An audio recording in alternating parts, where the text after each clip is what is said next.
Happy Friday. It's the beginning of the weekend. If you have those. Are weekends still a thing? Do people still have weekends? I mean, sort of. I don't know. I'm still on COVID time, so one day is the same as the next for me. Yeah. Well, we were talking backstage and we had Yeah. all kind of topics and the 5 minutes that we talked. Hey, look, I got a lot of thoughts in my brain. You just gotta Hey tease them Daniel, out. happy Friday. One of them was Dick's Hamburgers, which is a Oh, hamburger chain here in Seattle. And they have, if you've never been to Dick's before, you might get caught off guard by their service model. yeah. They don't let you change anything. No, it's the They. hamburgers come one way. It's whatever they Mhm, put on them, mhm. and they have this sauce. You can't make any changes. Substitute. Yeah. You just go to the window, and it's like walk up or drive Yeah. through or whatever. Yeah. And you go to the so you're in a line outdoor with all these people around you and all the people Yeah. on the sidewalk walking back and forth, so they can Mhm. see everything. Yeah. You just tell them how many hamburgers you want and how many fries you want. That's it. Like, that's the only options. You know, can I have extra this? Can I change this? That's it. And they're so hostile and rude. Like, it's like because the first time I went there, I didn't know anything about their service model at all. And I Oh, just went really? there and I'm like, oh, can I get that without the sauce? They're like, no. I'm like, what do you mean no? And they're like, that's how it comes.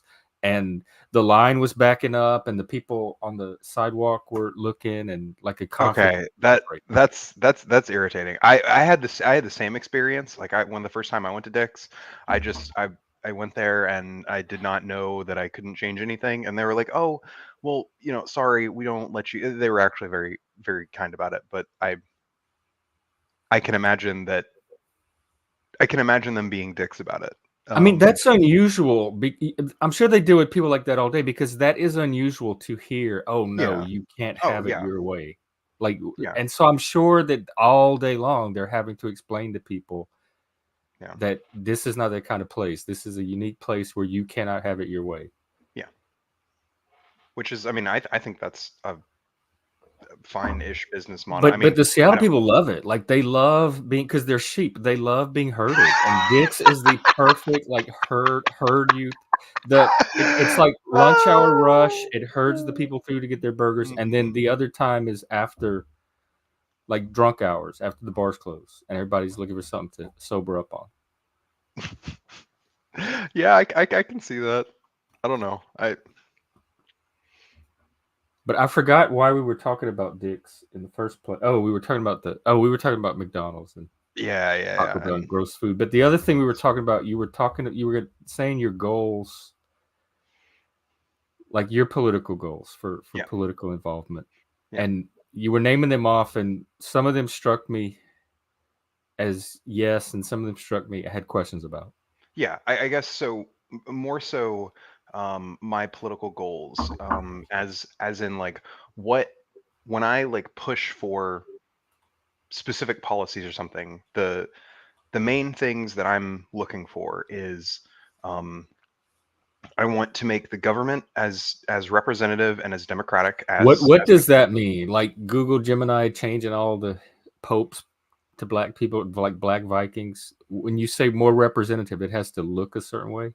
No, not look a certain way, as in like, um, I want the uh, the representatives that people elect. I want them to be as actually representative of the people that they're electing as they can be. How do you What I'm talking about control is, that? Because it's like the yeah. process is already designed for it. We already have that. Well, the process is designed to shift. However, the process has been. j- I'm mostly speaking about gerrymandering. I take issue with it as a as a political tool, because I think what gerrymandering does, whether in blue states or red states, this is a bipartisan issue Right. in my And estimation. there are many states that have abandoned it. There are many states that have been making strides at preventing gerrymandering from being like an actual problem. Basically, like if there are sometimes where like recently there have been a few court cases where there have been some maps that have been very heavily gerrymandered, like very heavily like, yes, this was very clear. The people in power were rewriting this district so that when the next election came up, they would remain in power. And then those maps would then get thrown out and they'd be forced to rewrite them or have a third party, um, come in and rewrite them. There's a whole host of things that are going on right now. It's just, it's a very slow process, but it's one that I think is good. And I think we should continue to be making our system better, even if it's in slow increments. Well, what about like in the other direction where they have to falsify, like Louisiana has to redraw their districts because there's not enough black Louisiana congressmen. So they have to like put an extra district in that'll No, guarantee another black congressman person gets elected. that's part of the issue that I'm talking about. I don't like that we're gerrymandering for either, like in either direction. Um, I think like that what we should be doing is we should have um, a system where we can figure out, hey, this area, like this geographic area, makes the most sense to be its own voting block, right? So like, oh hey, here's this, region of the state, right? They get their own representative because this is like, it makes the most sense that this would be its own representative area instead of creating the weird little, weird shapes that are like I'm arbitrary. almost I'm getting a Chesterton's fence vibe because it looks weird to you from the outside, but each those little groupings or whatever are probably emerged organically at some point from the history of whatever that particular region is. I mean, I'm even thinking of things like Oh, urban districts, like no, no, no. within a city, they'll divide it in ways I that make agree. sense to the people that have lived there, Yeah. but maybe not to the people from the outside. Well, I think And one until you one of understand like the reason why a particular district is drawn a mhm. certain way, not to just assume that it needs changing. One of my things is I think that the part of the issues with our system is that um, basically the Congress people themselves are the ones who create the districts. The like they're the ones that actually go through and make those maps. And sometimes, obviously, there are institutions that attempt to do this in as unbiased a manner as possible by inviting in third parties that aren't like aren't partisan or aren't associated with partisan stuff to Yeah, like help that's them draw how maps. Washington State does it. Yes, and I'm saying that should not just be like a, oh, it's neat that they're doing this. That should like That's what be I a said. I said requirement. a lot of states have moved toward some of that more Yeah, neutral no, I so it's like it yeah, seems like this is an issue addressed at the state level, yeah, it and if is. it's important enough, and I don't expect all 50 states to adopt it, but Well, not I immediately, mean but I do enough think, already. Even yeah, enough.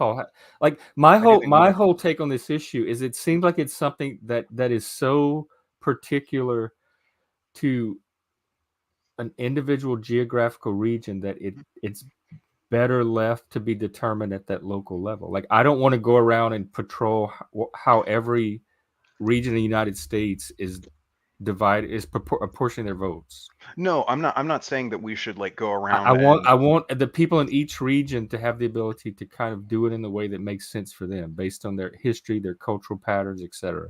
yeah, I mean, I agree with their. I mean, obviously with certain limitations. I don't think that they get to decide, everything about how their voting system works. Like they don't get to decide, hey, uh, But doesn't the Constitution leave it to the state, each state? not like, yes, however, not to any, like the states don't get to say, oh yeah, we're just gonna, bypass the whole democratic process and have our um our Senate elect whoever, and our What Senate's state going is to. doing? What state's doing that? I'm not. No, I'm not saying that. I'm saying there's a limitation on how states can. Do you agree? Like, there's not no limit on how a state decides how to Yeah, do but do it. the stuff we're talking about Sure. today seems like something that each state or each county or district or whatever level should be able to decide for itself, and that we don't need some overarching I do think. I federal do think. rule about it. I do think we need overarching rules and as Hey, Dave. to how to determine like the actual better ones instead of like okay, rather let me rephrase. I want to, as much as possible, remove partisanship from drawing those districts, and there are definitely rules that could be put in place that could prevent certain partisan rules, partisan ways of doing Are there things. currently, like, I don't imagine there are no rules in place right now, so there's probably already something in No, place. there are rules in place. I'm saying that though, like, we should be like with everything. We need to be vigilant. Obviously, strides have been made in the. I'm Yeah, but sorry. I think, like, maybe it's degree of vigilance because your Yeah, vigilance is not my vigilance. Like, you're like, yeah, there's Are we talking hyper about vigilance. gerrymandering? yeah. Something? Gerrymandering, Kind of, sort kind of. of. That's an example of a larger topic about increasing representation in the political process or making Yeah, it more representative. yeah, yeah. I mean, Which there's and other. I was kind of trying to find out what that even Yeah, means, and it turned and, out it and, meant gerrymandering well, as gerrymandering is one one example. example. There's other issues. For instance, I'm not a big fan of um, uh, Citizens United broadly. That Yeah, I ruling. don't think that was a good rule. Um, I don't think it was a good ruling. uh, Yeah, like yeah, that was bullshit. Citizens United was not good. creating modern lobbying has been just nothing but detrimental to our political sphere. I can't think of a single positive, other than I don't know. I mean, I'm sure some. It has such a positive name too. Citizens United. It's like, how could that be bad? Kind of like the Patriot Act, right? Yeah, You know, it has very, very much so. such a sunny, Yeah. cheery, pro Citizens United, democracy. headed Yeah, headed it by sounds the like Koch brothers. it has this name. They always give like the worse the worse a bill is that gets passed, the Yeah, better the name is. Like yeah. the more positive the name sounds every time. Like there's never like a bill that's like called like. I mean, on the other hand, like like the even though it's not really a terribly great thing, but like like the one um the government mandated like a healthcare option that you have to get, like like they call it Cobra, right? Oh God, yeah, it has such a good name. Oh no, Oh that's my after you God. get fired. You Yeah, get that's the after I you get know, that's option what fired. I'm to saying. continue your But I'm current. saying, but it's like this, it's like I a have plenty of healthcare Cobra letters. option after you get, but Mm, they call it Cobra, and I yeah. mean, every kid in the '80s that I know grew up with GI Joe and Cobra. Like I'm like, why would Also, I want to sign Cobra up with is like Cobra? honestly garbage. Yeah, it's garbage. It Like, is garbage, but I'm just saying, but it's not necessarily on its face a bad thing, no, it's but actually a very good thing. It's just it's just it's that they gave it a name that sounds immediately like thick the ass villains name. from GI Joe. Hell yeah, sounds awesome. I don't know. It also I guess sounds pretty anti-American to pay people after they get fired. I don't know. sounds. I don't know. It does kind of sound like you got fired, so yeah, time to join Cobra. Kind of time to turn to a henchman. Yeah, you got to start henching to make money. I wonder, does Cobra offer Cobra after you get fired from Cobra? Anyway, Well, they don't. The government does. The government offers you Cobra. I know it was a joke. Hmm.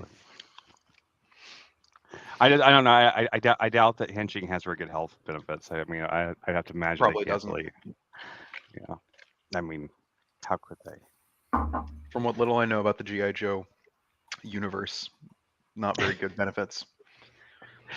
I love Venture Brothers for like that. That was always my favorite part of Venture Brothers was the the henchman characters. And was it 20, 21, and 24, something like that? No idea. In like the first couple seasons. Did you see that show? I have no idea. Oh, you never see Venture Brothers? No. Look, I'm uncultured, okay? I know anime. That's Okay. the culture I know. Hey, I'm I'm- not calling you. it's I'm not calling you unfortunate. uncultured. I just Venture Oh Brothers no, is I right- am. No, I'm He's calling myself uncultured. unsubcultured. I don't know if Venture Brothers is culture. I It's don't just, know it's just what right. culture It's is just these right up your days. alley. It's just right up your alley. That's all. Like It sounds like something it probably would be. Yeah, you love it. It's about basically like a grown up Johnny Quest that Oh my God. grew up and became like a huge failure, and he has these two boys that are both morons, and he has a kind of like a lifelong bodyguard called Brock Sampson that's voiced by the guy that did like the Patrick Warburton. Who's got like just that voice, he just got this amazing voice, and he's like Mhm. he's like this insane over the top badass. Hell yeah. And it's just it went on. They finally just did like did a finale movie thing for like about last year, but like it had like 6 seasons, I think, and they finally did a movie to cap it all off after it got canceled. So, but it's 100% worth watching the entire series, in my opinion. I think there are episodes that are slower here and there, but I think the whole world of it's just brilliant. They do I can't believe of all the shows like that, there was never any comic book spinoffs, there were never any video games, like never anything else they ever did anything else with the property, because it's so brilliant. I mean, I could see you doing a lot. I could see them doing a live action adaptation of it, Of like whatever. G.I. Joe? What do you mean? Are you talking about G.I. Joe? Are you also talking about No, G.I. I'm Joe? not talking about Venture Brothers. Oh, you're Oh. talking about Venture Brothers this time. Okay, Okay. yeah. I was gonna say with G.I. Joe, holy shit. Have I got some news for you? They did all that stuff. Yeah. They did all of that, and it was kind of hot garbage. Like, I mean, some of it was good. It was good, but it wasn't. But it was also bad. It wasn't good. It wasn't good. Yeah. It was good in the I same have- way that like a lot of the Transformers stuff was good. Like, if it was good, it was accidentally good. I will say, like, I actually watched the second one. The first one, I honestly, I fell asleep during it. But I watched the second one just out of curiosity, and I have to admit, it surprised me with some of the things that happened in it. It certainly, some of it kind of like had like the feeling of like people quit halfway through the movie, and so they had to like come up with the creative solutions kind of things. But still, Are you talking about Transformers now? no, I'm talking about like the second G.I. Joe movie. Oh, okay. Sorry. You're talking about movies, and you're not talking about what movie you're talking about. I'm like, we're mentioning a lot of movies. No, you're fine. You said the G.I. Joe movie. I guess you Yeah. did mention Transformers. I've heard you mention Transformers. The Transformers movies, I didn't like any of them. I don't think I think I enjoyed like a few minutes of the third one or something like that. There was an action sequence in one of them that I thought was really impressive, with a bunch of buildings collapsing into each other. That was like, I thought that was really impressive. Yes, Chuck. Yes, these grown. I What do mean- you call it? Like adult baby. I've noticed that too. Like all the tech people here that are like making 6 figures and have homes and cars. They have toys I on feel their like shelves, and they watch cartoons. It's like adult. Our society has become adult children. you're addressing a problem, and then like the first possible thing that you're connecting it to, you're just like connecting it to and being like, that's it, that's what it is. And I don't think What are it's you like, projecting on me? Say that again. oh, I'm talking about Chuck. Oh. Chuck is like connecting. I have no idea what I your think he's just thought on this pointing out is. a correlation. No, I think he is And- pointing out one, but I just like I don't think that cartoons being mainstream for adults is creating a problem Yeah. with society.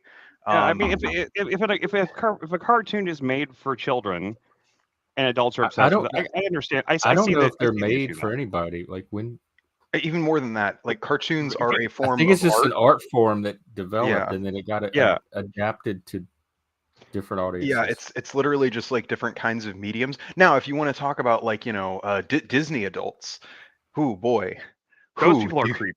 Those people are creepy. What is Dear Disney God. adults? oh People no, People that I've met some of them. Like their whole Yeah. life revolves around Disney. Yeah. Their whole life revolves around their next trip to Disney World or Disneyland or whatever it is, they're the kind of people that actually have the memberships to like the secret club.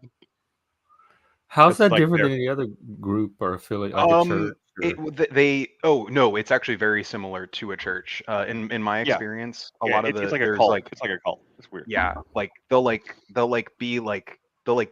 these are the kinds of people who like they keep up with like Disney stuff, like with the things that Disney PR campaigns are, like they actively keep up with Any it. company has a base that's going to do that.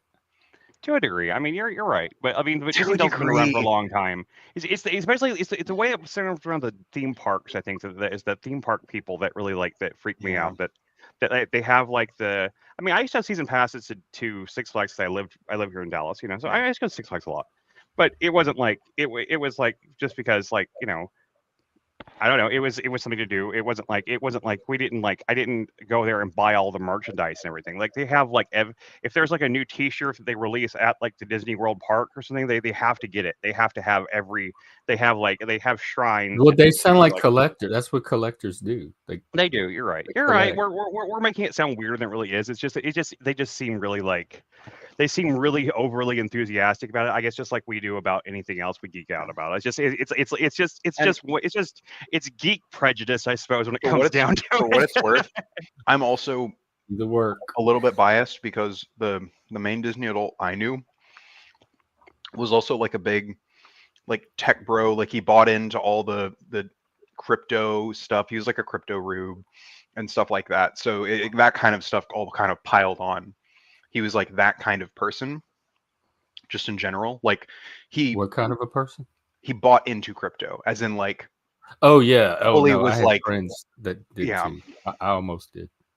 I couldn't figure out how to get the website to work. That's what saved me. Yeah, I mean, the thing is, like, I know plenty of people who like had crypto, but weren't crypto rubes, and that's because, like, oh hey, if it, you know, they were the kind of person who like, oh hey, you know, whatever this crypto, they were in it early enough that oh hey, they got it when it was a little bit cheap, and they just hold on to it, and then one of them like sold one of his fucking bitcoins to pay for like a whole vacation, and he was like, that's cool.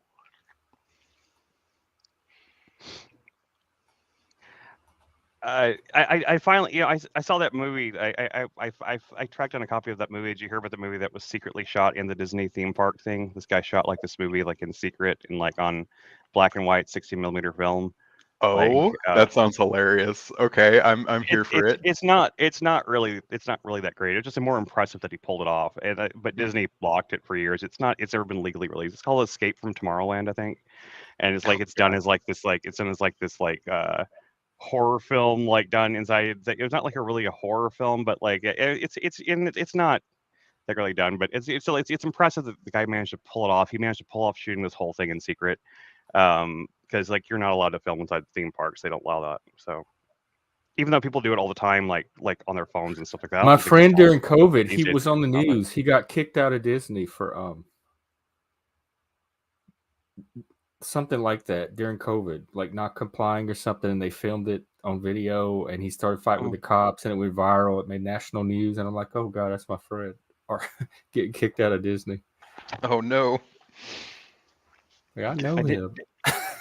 Yeah, Disney is weird with stuff like that. Like just that secret club they have the Disney World thing is really weird. What secret club? My family are Disney people. I don't know how like fanatical they are, but they go like once, twice a year. They do the. Well, your family's from Louisiana, right? Yeah. Yeah, I mean that's basically once you get into the South, like Florida, Alabama, Georgia, South Carolina, a lot of those states, you'll have people who they'll just go to Disney. You know, they'll have usually take. Yeah, like, it's a thing to do. Yeah, before that, we used to go to Astroworld and Six Flags and stuff like that. It's just. I don't think it means anything about a person that they. No. I just know there is like an online meme about Disney adults. And I'm interested about the secret club though. What I've never heard. What is this? It's called Club 33 too, which is like has connotations. Okay, I can already tell this is going to turn to another conspiracy. But it's not.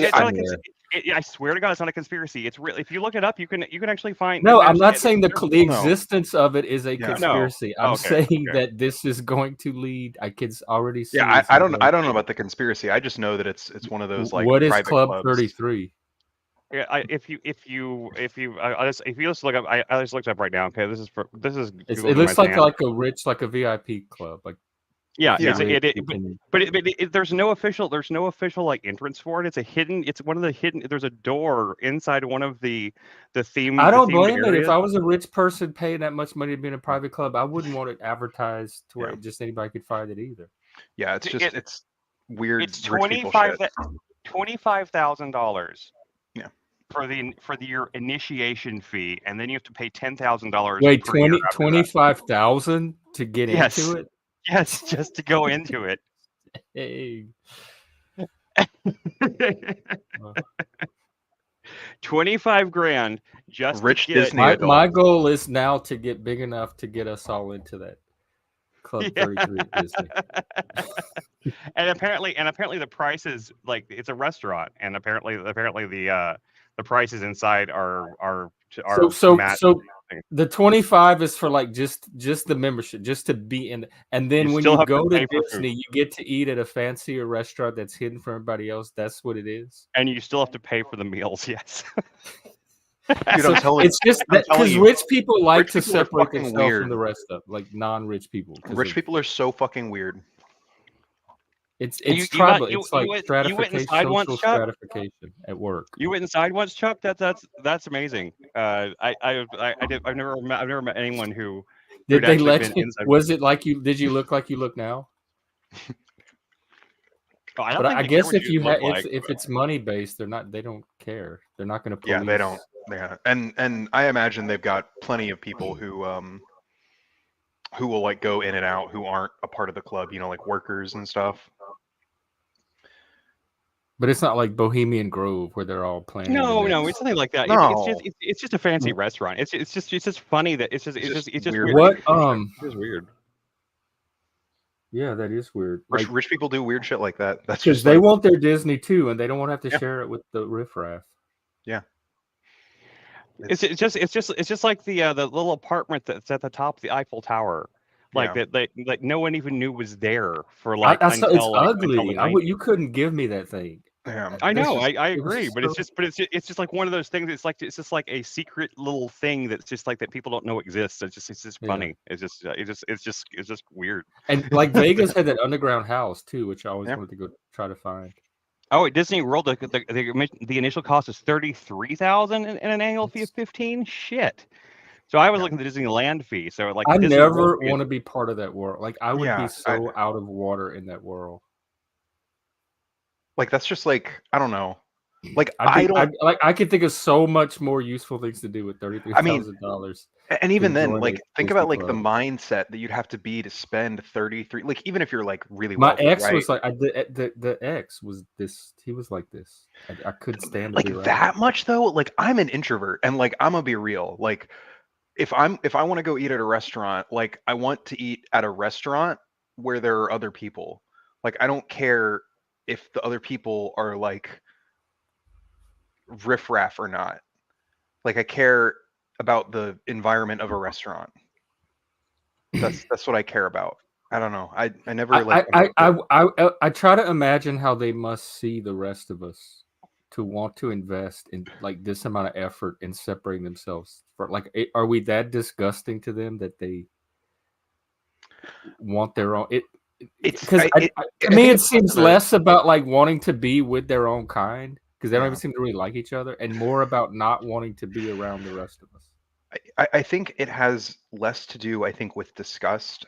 Just because I don't really think I'm not actually convinced that all the ultra wealthy people of the world are like as convinced ideologically of like the whole like class warfare kind of thing. But I do think that there is, because I think there's an undercurrent, within most decently well-educated people, that the class interests of like them and the rest of us are diametrically opposed, and the separation of Oh, them from us wait. is, Tell me about that because I don't know that part. well, okay, so basically there's this idea of, so it, if Marx talks about like class warfare, right? Like how there's always like this sort of like tension between the bourgeoisie, the people who own things in society, and the proletariat, everyone else, the people who have to work for things. That the interests of these two groups are basically always at odds. Um, But you can, aren't they both part of some larger grouping where their interests do like it is in both of their interests to yes. So keep once you, especially once you start overlapping like things other than class onto this, you start to get, more complex things. Like, for instance, if you had someone who was a multi-billionaire but like is homosexual, right? Their interests are going to be slightly different than a multi-billionaire who is like a religious fundamentalist who like wants to execute homosexuals. Like those two people, that's where their conflict lies. But that does not change the fact that they're both, multi-billionaires. So sometimes you'll have people align, where it'd be like, well, why are you aligning with this person? Like you have this weird diametrically opposed, and then you have to look at things from another angle, from a different perspective, to realize that, like, hey, that it's probably because that person views this other thing as more important than the thing that you were looking at, right? So, and all that's to say is Marx talks about class conflict a lot, but he also talks about class consciousness. That right. And it's I possible to be unaware of this conflict. are you saying like the rich people all have a certain class consciousness that No. we don't have because we're not them, and that causes them to react to us the way they do? No. What I'm saying is that people who tend to be more educated tend to understand class conflict more, or tend to be more likely to be class conscious. This is why this is why, Okay, what's I'm having like a epiphany or cognitive dissonance or something, because what is the connection between education and class consciousness? Because I have been educated yeah, most like a large part of my life, yeah. and with some of these same people, Mhm. it never came like it never came up, not once. Like I don't it either I missed it and everybody else was in on it, which is what's freaking me out, or my experience was completely different than what you're describing. And I mean, no, It's just not an issue with us. your experience might just have been different. Like, because like I'm But you're saying, saying, like, when you say more educated, you don't mean the learning itself? Do you mean the ability to socialize at college with the right people, or join sororities, or like the that networking that comes from levels of education? that's a part of it. I think that is a big part of, that like whole, like, the more educated you are, the more likely you are to be X. A lot of people don't really take into account, like, when we think of education, we're not just talking about the literal learning, we're also talking about the, I, I'm going I'm to, I'm talking about the literal. When I think of it, I'm thinking of pedagogy. I think there's more to what we're talking about when we're talking about education than just the learning. I think there's more of that. Like, there's other things that can influence people, and the ways in which people learn to act from education, than just the learning itself. It's also the way in which the methods, the Yeah, experiences. I'd agree, but I consider all that part of education or Yeah, no, pedagogy. no, no. But the But stuff not you're talking everyone about, the does. sororities and the networking and the cocktail parties and all that, I don't. When people talk about education, that's not what comes to mind. Like Okay. the social milieu around it is not what Yeah. comes to mind when I hear the word. Okay. That's my But I'm not. apologies. I can follow I'm you where you. yeah, I can yeah, include all of that under yeah. education for the And and purposes and of this I conversation. and I think that, the more, I think, you learn, and the more you sort of interact with society, I think the more likely, people are to become class conscious, or become conscious of this conflict. And I think you can see that even today. What is the exact conflict? Maybe that's what I'm not getting. So the conflict, the specifics of the conflicts will obviously differ from, when, where, what What's the exactly you're general? looking at. I don't General feel like is, I'm in conflict with rich people, but you're saying that I am, and I just don't yes, know it. yes. So it is the most sort of, I guess, fundamental part of the conflict is the bourgeoisie and the proletariat. So the people who, I guess, for lack of a, have the control, have the levers of power in their grasp. Okay, that's the people who have the vast majority of the power within broadly any society. The levers of government, the levers of business, Levers which of levers? government, business. It's basically, it Because is the, I don't think we live in an oligarchy. I don't think only the wealthy have the levers of governmental state power in the United States. well, it's not. I think that's a narrative. I think it's a myth. I think it's a superstition. I don't accept it as fact. I don't think that it's. I think the levers still belong to us, the people. So that is somewhat true. Because we are a representative republic, a lot of the levers of power have been given over to the government. Which is us, the people. The government is not separate from us. Well, yes, but the people within government are susceptible to forces other than just us, right? Like, I mean, just given the fact that, like, Citizens United, that lobbyists, right? Like, it is clear and evident that people within our government are influenced by more than just what their constituents want. That they can be influenced by other things. Okay, well, I'm lost now because we were talking about the class conflict, and now we're on lobbyists, and I'm not sure what the conflict is between the classes. The conflict is that, like, the bourgeoisie, people with a lot of money and a lot of power, they want to keep that money and power, right? That's like, okay. Let me stop you there. We're gonna do this slow. Sure. How do you know what every single person with money wants? And I am incredulous that they all want the exact same thing. So it's less so a statement about what they all want, and this just seems to be an observation about what happens when humans accumulate large amounts of money. They want to. Okay, say what you said again. They want to. They want to keep the fact that they have a large amount of money true, and oftentimes they want more money. Okay. Which, so you're saying that's their interest, like that is their interest. That's generally Yes. what their interest would be if they're in that position. Yes. Okay, how does that conflict with me? Anything I'm doing? How does that work contrary to my interest? Yes, because being a part of the proletariat, you don't control the majority of power or money in your society. Right? You would say that you as an individual. But how does that put me in conflict with the people that do?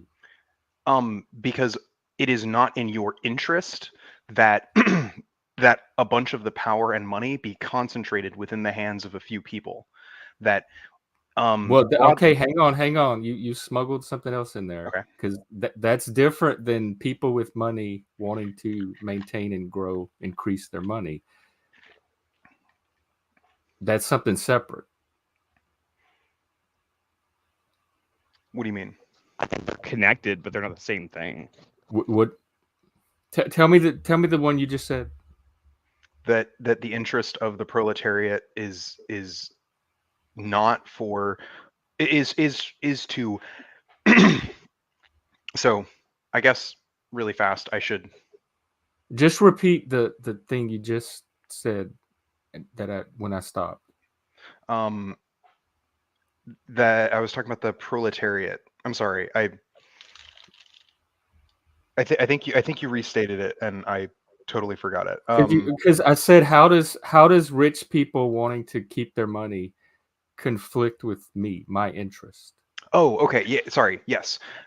So And then you say when it gets centralized, but rich people wanting to keep their money and money becoming centralized are not the identical thing to me. So when you talk about them like, well, it's a bad thing because it's going to be centralized. Well, that's something you're adding into the conversation that wasn't originally part of it. It was just about rich people wanting to keep their money.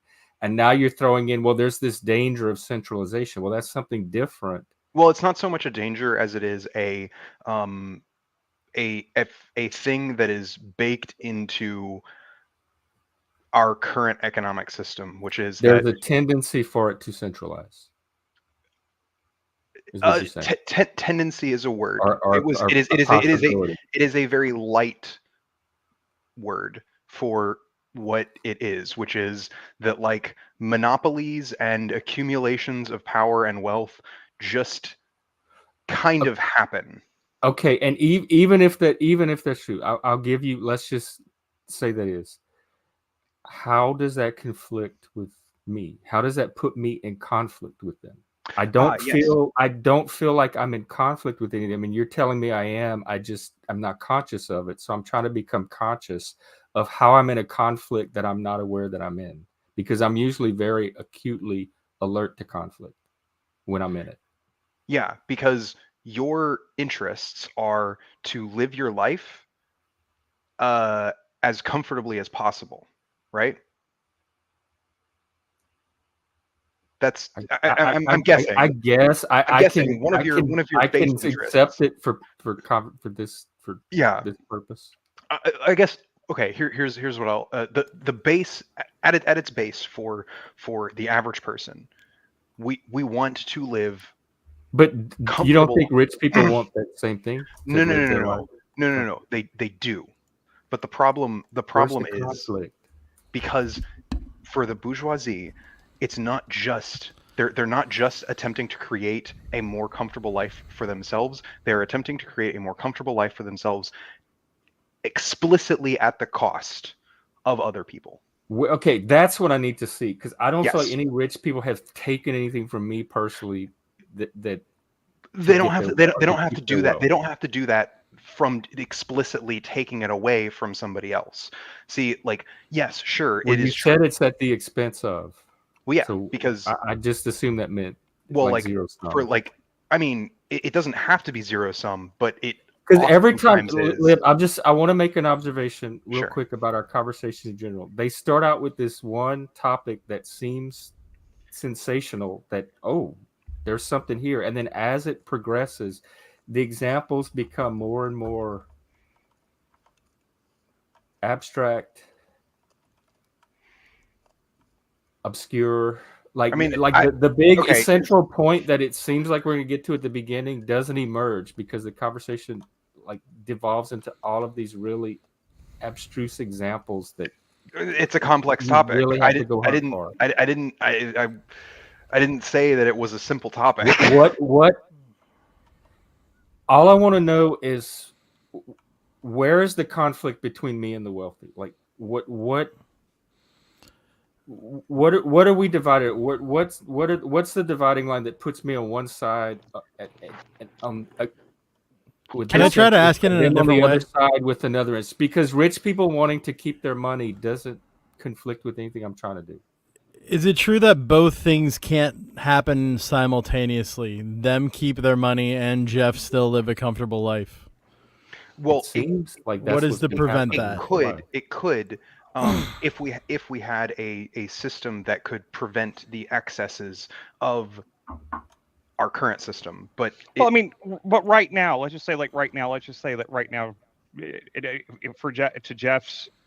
to Jeff's satisfaction, he's living a comfortable life already, and the rich are still keeping their money. Let's say those two things are true simultaneously. The reason I'm not living the life I want to live right now is not because of rich people. It's because I didn't say my own choices, decisions, abilities, etc.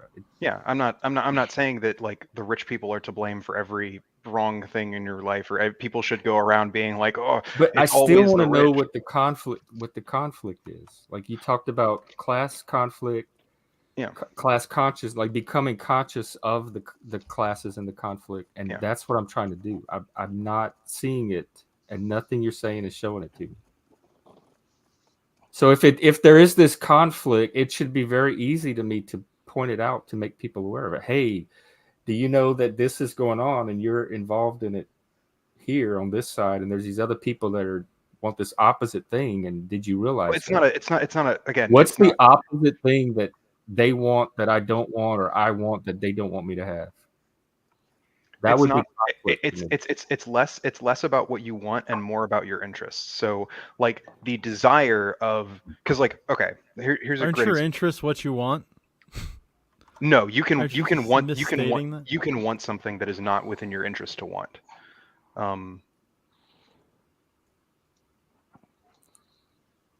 What you? Yeah, that's true. I can want. I guess want some, the wording of that, it just sounds weird to me because of the definitions of the words, but I might be using a different definition. I mean, I can see what you're saying there, but interests. I mean, there are elements in society where there clearly is conflict in classes. For example, let's say that you are a poor person that cannot that is somehow in some way maligned or wronged by a rather rich person, and they have the ability to hire very expensive, very powerful lawyers that can, that really that How is know the that law way. conflict? Okay, I'm saying that in that situation, their ability to pay for an army of lawyers versus your ability to have a public defender puts you at a disadvantage. And like the conflict, and that's literally, if it's a court case, like if you're suing someone who's ultra wealthy, right? You're suing But- ultra wealthy. That's literally it's a situational conflict. I'm saying, and in that situation, you are in, it's like a David and Goliath situation where the smaller person with like the less ability, the access to expensive lawyers gives them, it puts them at a disadvantage, whereas a I think that kind of thing is, I do think that that's an element of society where we could enforce a degree of fairness to a degree that we don't do. That I don't think that.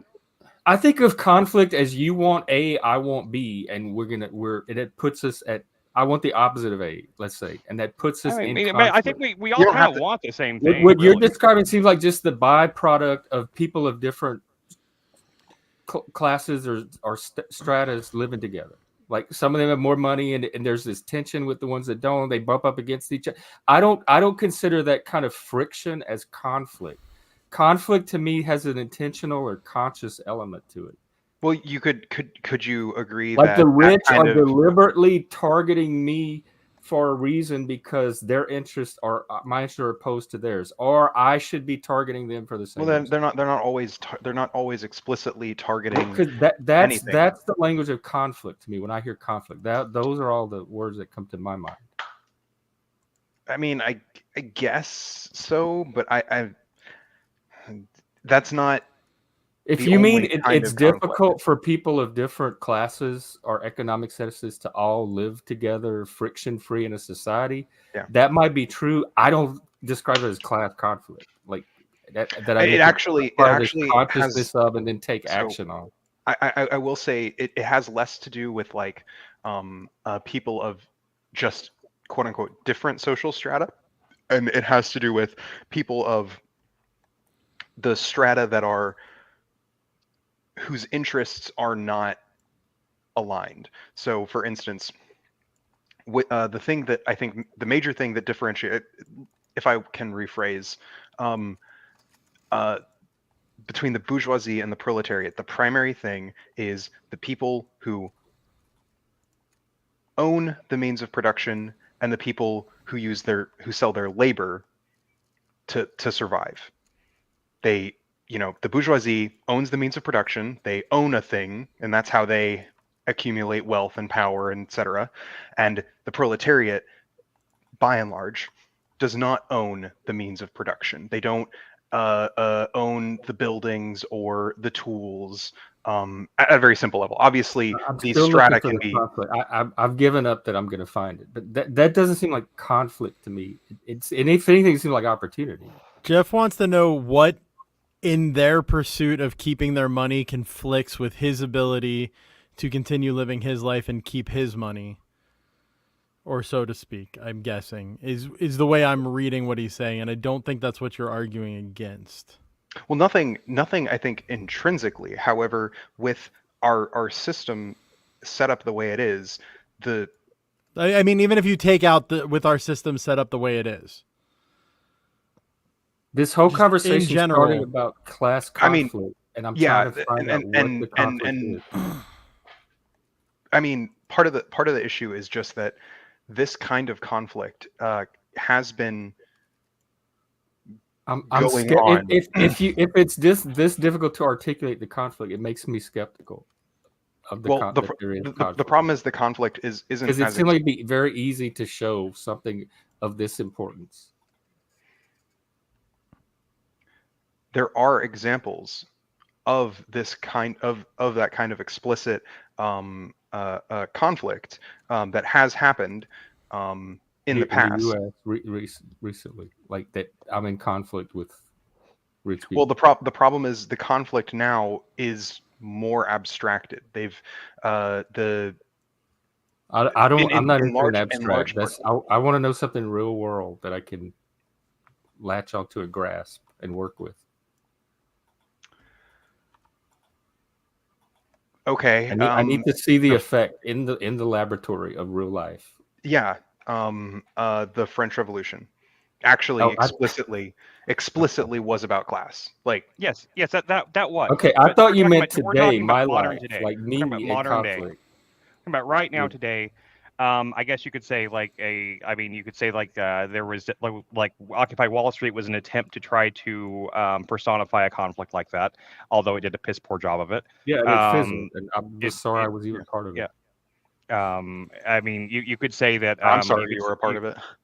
Yeah, we all. I mean, I'm sorry I supported it for a minute too. Yeah. Until I was, thank God, too young. It got real silly real fast, is what it got. Yeah. Pathetic. Yeah, but I mean, at the same time, like, I mean, that was an attempt at trying to spark a right, kind but of that okay, revolt. that's But all yeah, I'm asking. and I'm on your side, Jeff. I'm saying there's that's an about existing conflict. There's an existing one that doesn't. They don't have to spark it or anything. There's already one, and it's been around since Marx. It's been nobody around. can show it to me. It's like the systemic racism. Nobody can show it to me, but it's out there. It's a phantom. All right, I will put together a thing. I'll actually go do some more background reading, and I'll put together. I'm saying this seriously. I apologize. I know that my tone doesn't always come across, but I will put together something. If you would, very quickly. So I can keep this in mind as I'm doing my research. My goal in order to maybe not convince you, but to show what class conflict is. Where is your primary issue is you want to see the point of conflict being two groups who have they need to be at the very maybe not like A and negative A, but like they have to be opposing interests, right? It doesn't have to be A and the negation of A, but it does have to be. Okay, I'm gonna give you what the dictionary Sure. It just gave me: a state of open, often prolonged fighting, a battle or war. Number 2, a state of disagreement or disharmony between persons or ideas, a clash. And then an emotional mental disturbance resulting from opposition or simultaneous functioning of. That's like internal conflict. So those are the first two that Google threw out at me. So I actually like that one. State of disagreement and disharmony. Do you think that would be sufficient? Obviously, okay. No, not basic, basic disagreement. I mean, like disharmony. So in other words, it's not actual conflict. That's that's rhetoric. Well, for what it's worth, I mean, I can go and find. So examples. it's not just a state of disagreement. It's between persons or ideas. So yeah, if you talk about a clash of ideas. Yeah. But I don't think every single wealthy person has the same idea. No, they don't. And every non-wealthy person has a different idea, and they clash. Unless maybe they do. So then, what are the two ideas that are clashing? Are between persons, and there's no wealthy people that I'm currently fighting with. Yeah. In real life, so there's no conflict there. So then maybe it has to be the ideas that are in conflict. It is primarily the idea, though. there has obviously been in history times when the wealthy So, have but actively done that it, but rests that's on the less assumption so. that there's a single idea that's common to one class and a different idea that's common to the other that could be in conflict. So what are the two ideas that would be in conflict from each class? It's more about It's not about ideas. people's relationships to the means of production and the ideas that that stem from people's relationships to the means of production, to the means of But labor. anybody can go out and attempt to acquire means of production for themselves. Or I personally don't want means of production because I don't want the responsibility that comes with it. I am glad somebody else made the effort to acquire a means of production that they allow me to take part in, and I don't have to do all the work, everything. I can still get the benefit of it. You can more so today. However, the vast I'm only majority. talking about today because I want to understand me in relation to the bourgeoisie you're talking about, and what you're trying to sell me on this certain position I should take because of a conflict between us that I don't see. It seems divisive. I mean, I guess I'm not attempting to be divisive. I'm attempting to show the conflicts that exist. But all this being said, I will.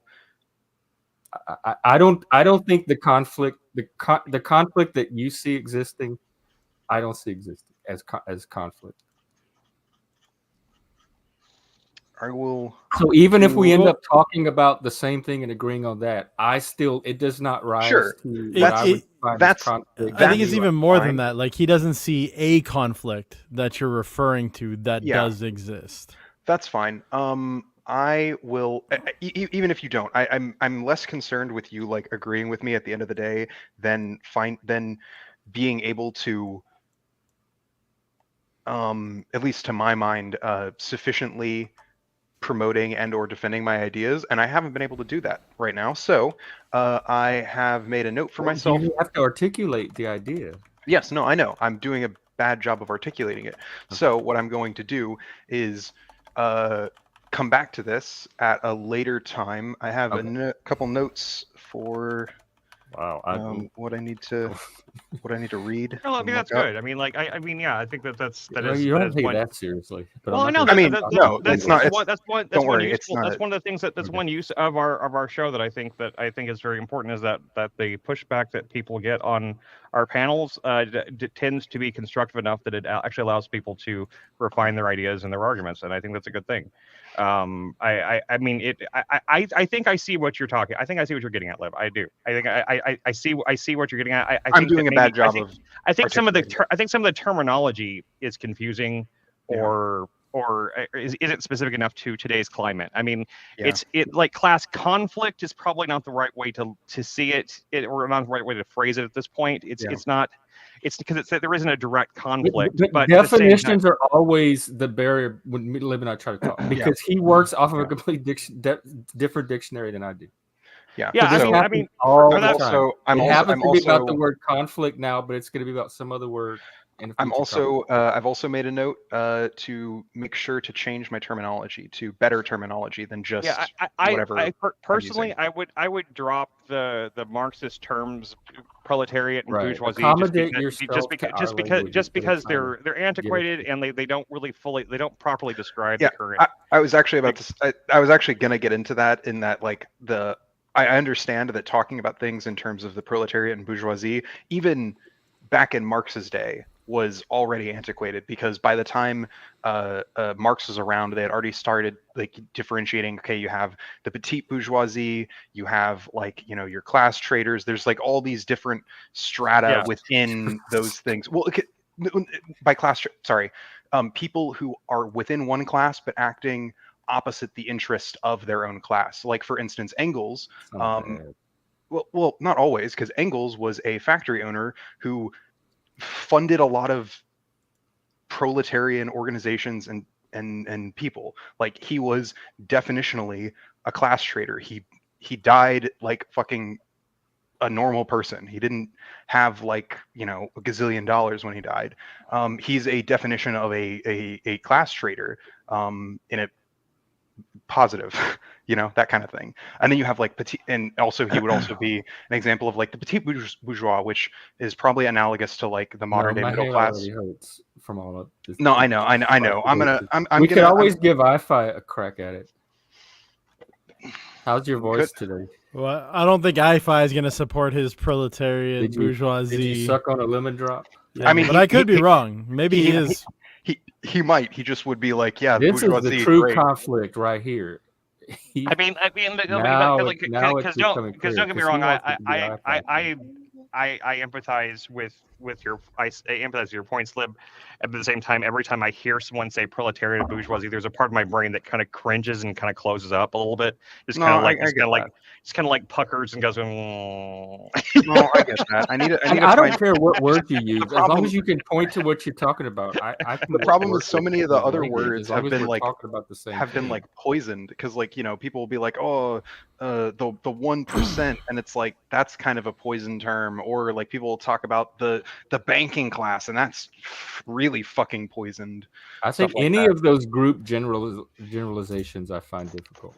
Well, yeah, that's I don't believe all groups. Like I'm very wary of broad statements about large groups of people. Sure, but I'm only I'm talking about one specific differentiation, which means that it is easier to create those groups and make sense. I'm excited to when you. Yeah, I'm gonna do the differentiation. We can have that conversation.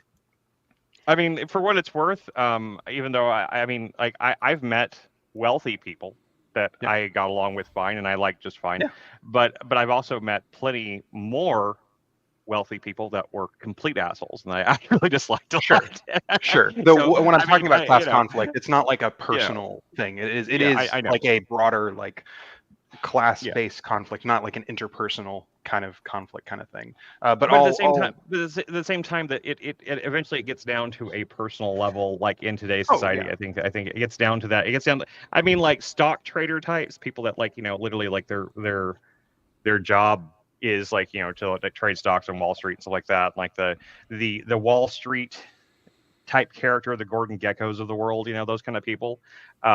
Like they are, you know, they are quite odious, you know, like they're quite odious type people. And I've met people like that before in real life, and they are actually, I've met cops that actually espouse fascist ideology before. I have met people in those categories before that absolutely, like, you know, are the worst possible public examples of that type of person, that type of profession. You know, so I mean, I've seen like the extremes on either end of it, but you know, I've also seen a lot of people that were, you know, there's also been a lot of people that, even though I think that honestly, like just giving to charity, I think is a lazy way of trying to do good with the money you have. But I wouldn't discourage giving to charity. I'm not saying discouraging. I just think that I think. You know what I'm realizing? Probably every one of us, we have way too much time on it. We sit in front of a fucking computer all day. We have no direct contact with any of this. This is all armchair politicking and very first world. It is. I mean, that's absolutely what everything in this YouTube space is when we argue about politics. It's delightful. We have very little how remote we are from any of this, because we are very far. What we say can filter to those people, possibly. That is true. And also, for what it's worth, I have been advocating on this channel and just in my life. I think people, hey, if you're listening, get together with like local political groups, get active in your local political scene, especially if you're American. You definitely can. And it not only is it good for you to like, you know, go out and like talk to people, touch grass, talk to actual people, not just internet edgelords like us. But you can potentially do some good in your community. I say this to anybody, no matter what side of the political aisle they're on, be a fucking neocon, liberal, fucking fascists. Get involved in your local politics. That's it. I mean, I find you're such a drama queen. What do you want to say? He just sees that I'm up here and he wants to argue. Yeah, I just want to talk to Dave. He just really likes arguing with me. He's my favorite.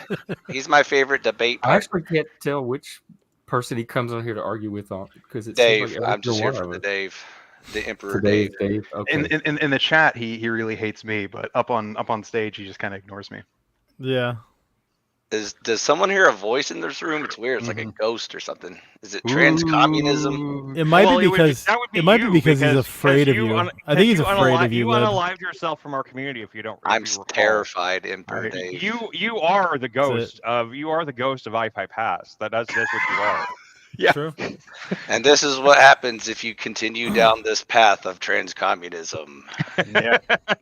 Wait, so you're the end of the line of trans communism? Oh, Yeah. now I understand.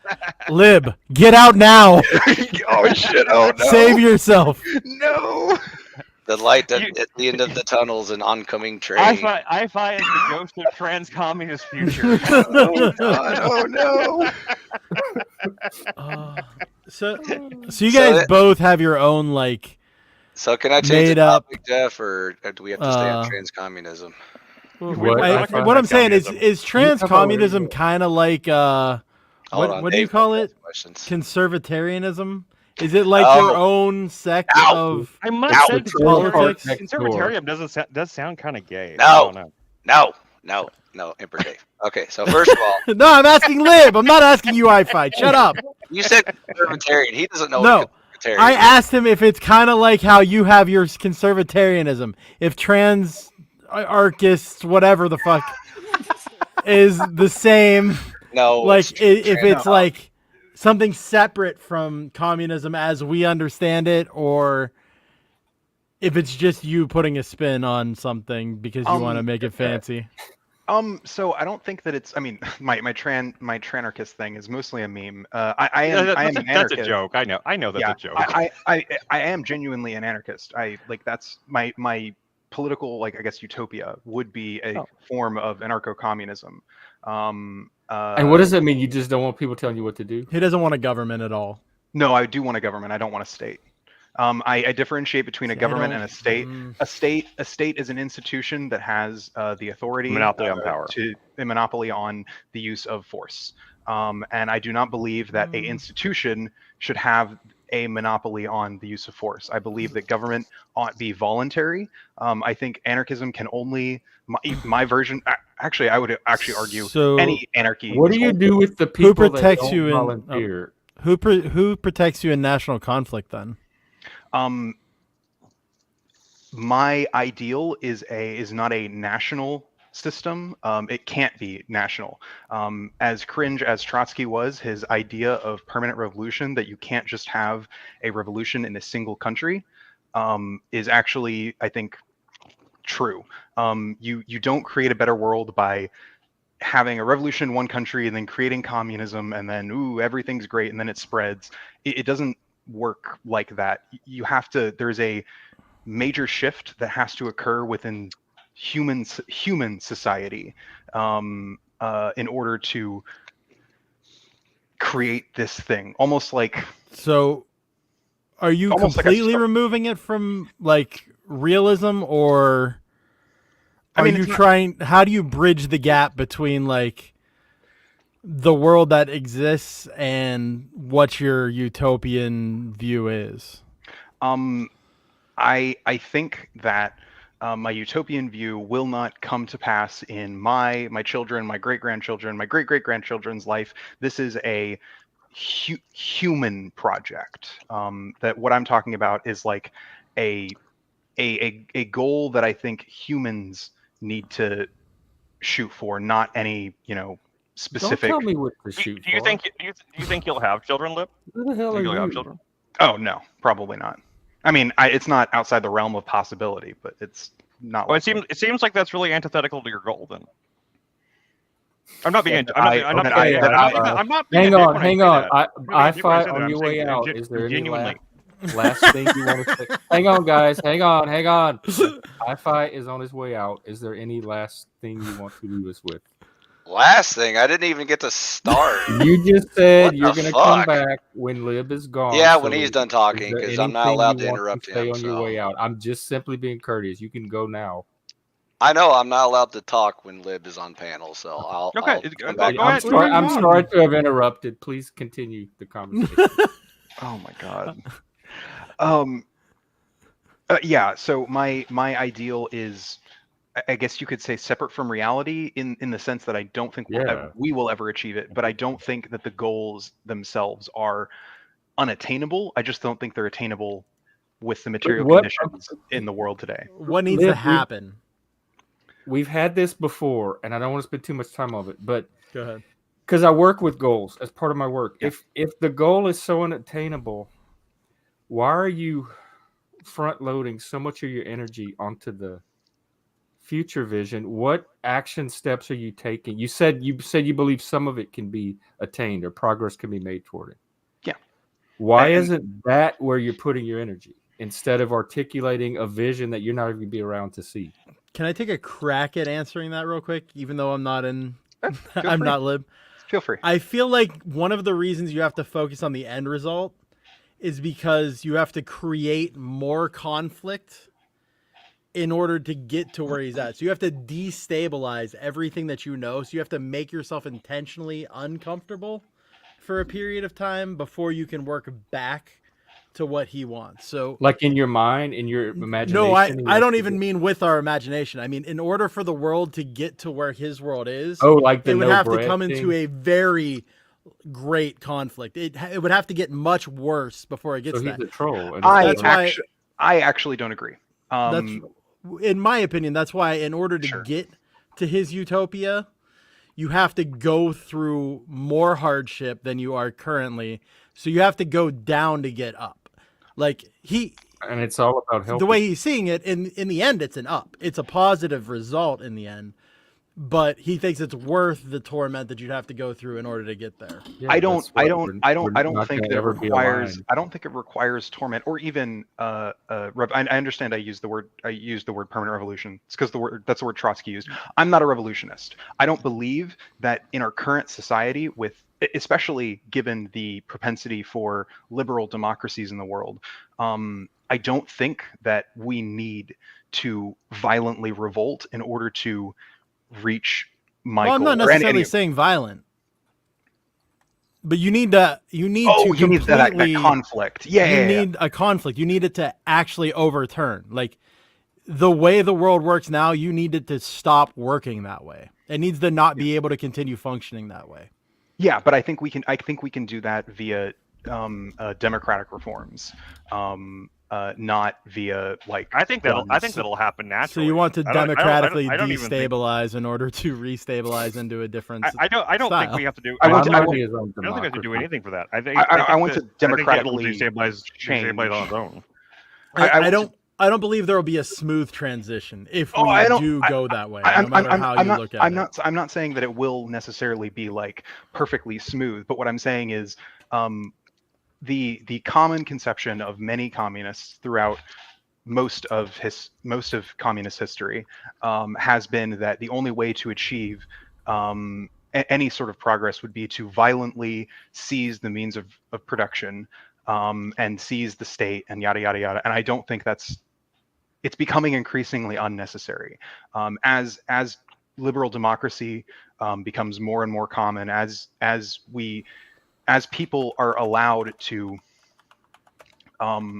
as more and more people are allowed to have more and more of those levers of power. Eventually, as long as we continue along the same, liberal democratic path, we will be able to. There will be the ability and eventually, ideally, the desire to make fundamental shifts to our society and economy that we'll be able to without killing a bunch of people. And this is all because you didn't like your dad growing up? Yes. Yes, entirely. No, I love my dad. I mean, I personally, I mean, like as I said before, I share your idealism in the sense of like I think that like the world you articulate, you're a perfect world is a beautiful world to imagine.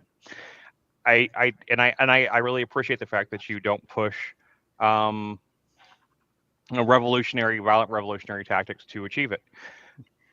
But the tactics that I do think that you are focusing on, being like being involved in political type things, I think it requires. I mean, I'm sorry to this is going to sound Talcottian actually, but I mean it requires a change in consciousness. It requires people to change in a heart sense. It requires people Yeah, to change agree. on a spiritual level, basically. Yeah. And yeah. I see no other way of doing that outside of Oh, is somebody expanding. echoing? No, weird. no. Oh, you meant never mind. Go ahead. I'm Go ahead. Echo chamber. I'm echo arguing chamber. with iPhi because he said we're being an echo chamber, even though you and I are both questioning at every turn everything that Yeah. Lib is putting up. Yeah. So I don't think he understands what an echo is. An echo is when you say something and the same thing said back to you, and it keeps reinforcing itself. That would That's be like, what an that echo would, chamber is. that would be like Lib would be saying, we'd be all going, yes, Yeah. that's what we want. Yeah. That's all we want. Yeah. We want to do that. Yeah. That would be No, I us know, stroking his ego and agreeing with him and being like, "Oh, this is a great idea. I think we can do this. Let's go." Yeah. And then nobody ever does anything. We're pushing back on him, giving him reasons. But we're conflicting in constructive ways. We conflict constructively because we all ultimately, every single one of us here on this panel, regardless of our individual personal goals, we all have the goal of living the best life we can, right? Sure. I don't. No one's goal is to live the worst life they can. And if that person out there exists, then I like to talk to that person. I want to talk to the person that literally wants to live their worst life. And also, I might push back on things that people say a lot, and it's not always just because I want to be contrarian or anything like that. I just want to understand. Like, No, yeah, and I want to know how you get to where you're going. So if I don't give him a chance to answer that, then I'm really just being discourteous to myself and to him. Yeah, I appreciate it. So I'd rather ask the question and let him go. Very much so. Yeah, that's how we get stronger in our. Yeah. I see like even at the local level with our political action and everything, and I have no problem with people doing that kind of stuff. Although I will admit, I at one point, and this was years and years ago, and I'm not saying it's like that for everyone. The people that I met when I tried to get politically involved in my younger years were the most useless and utterly annoying form of hippies that I'd ever met. Yeah. No, it was so difficult for me to care about anything they were talking about because literally their idea of protest, at the time they were protesting the upcoming Iraq war. This was back post 9/11. It's like 2000. Okay.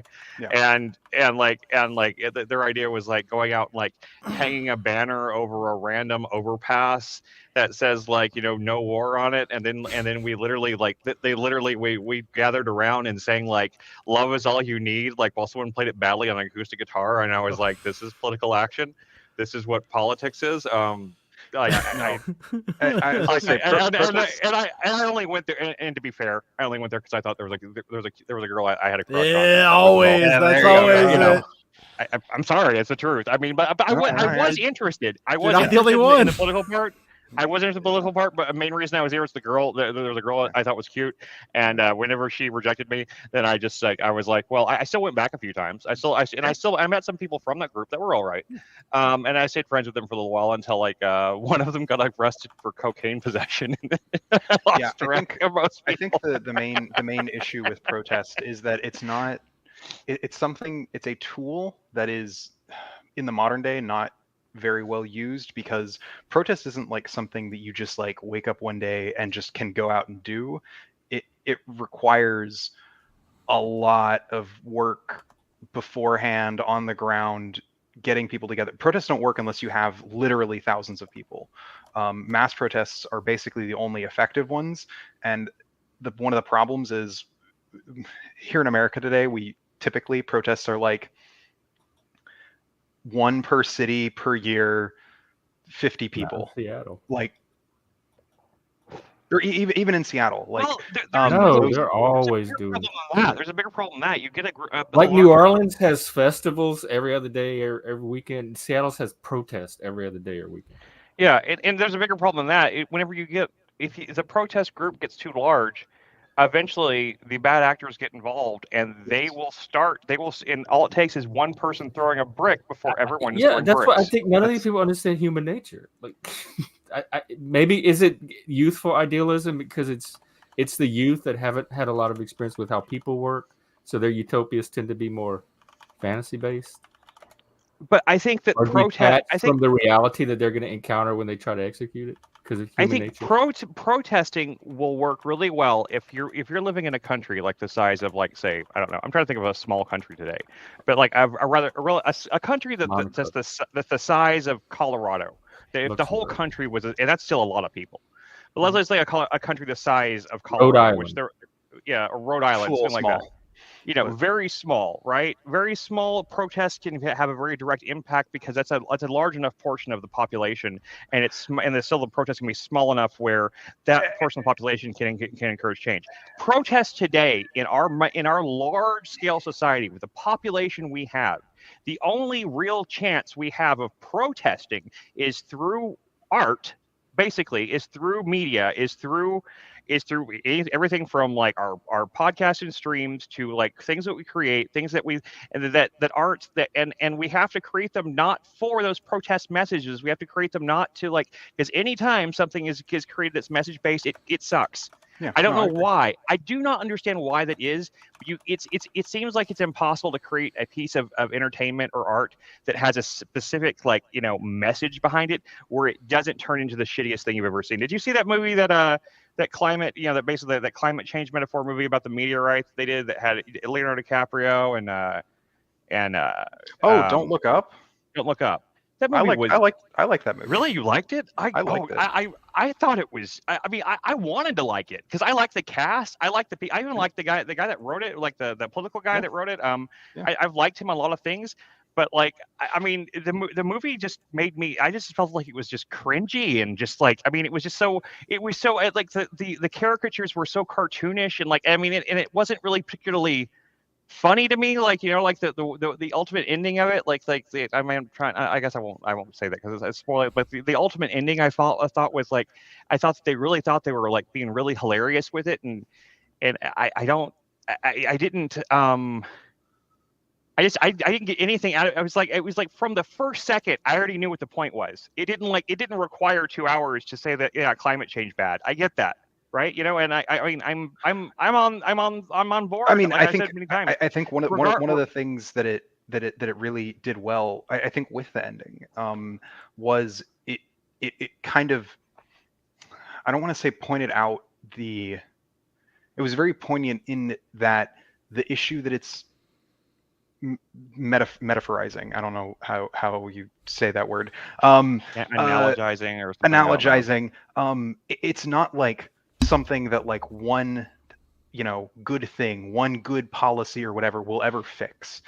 It is such a big, drastic issue that like Right. So what part are you working on? Like, as you said, it's a larger like humanity-wide goal. What you seem focused more on that than the actual part of that goal that you yourself are choosing to be responsible for.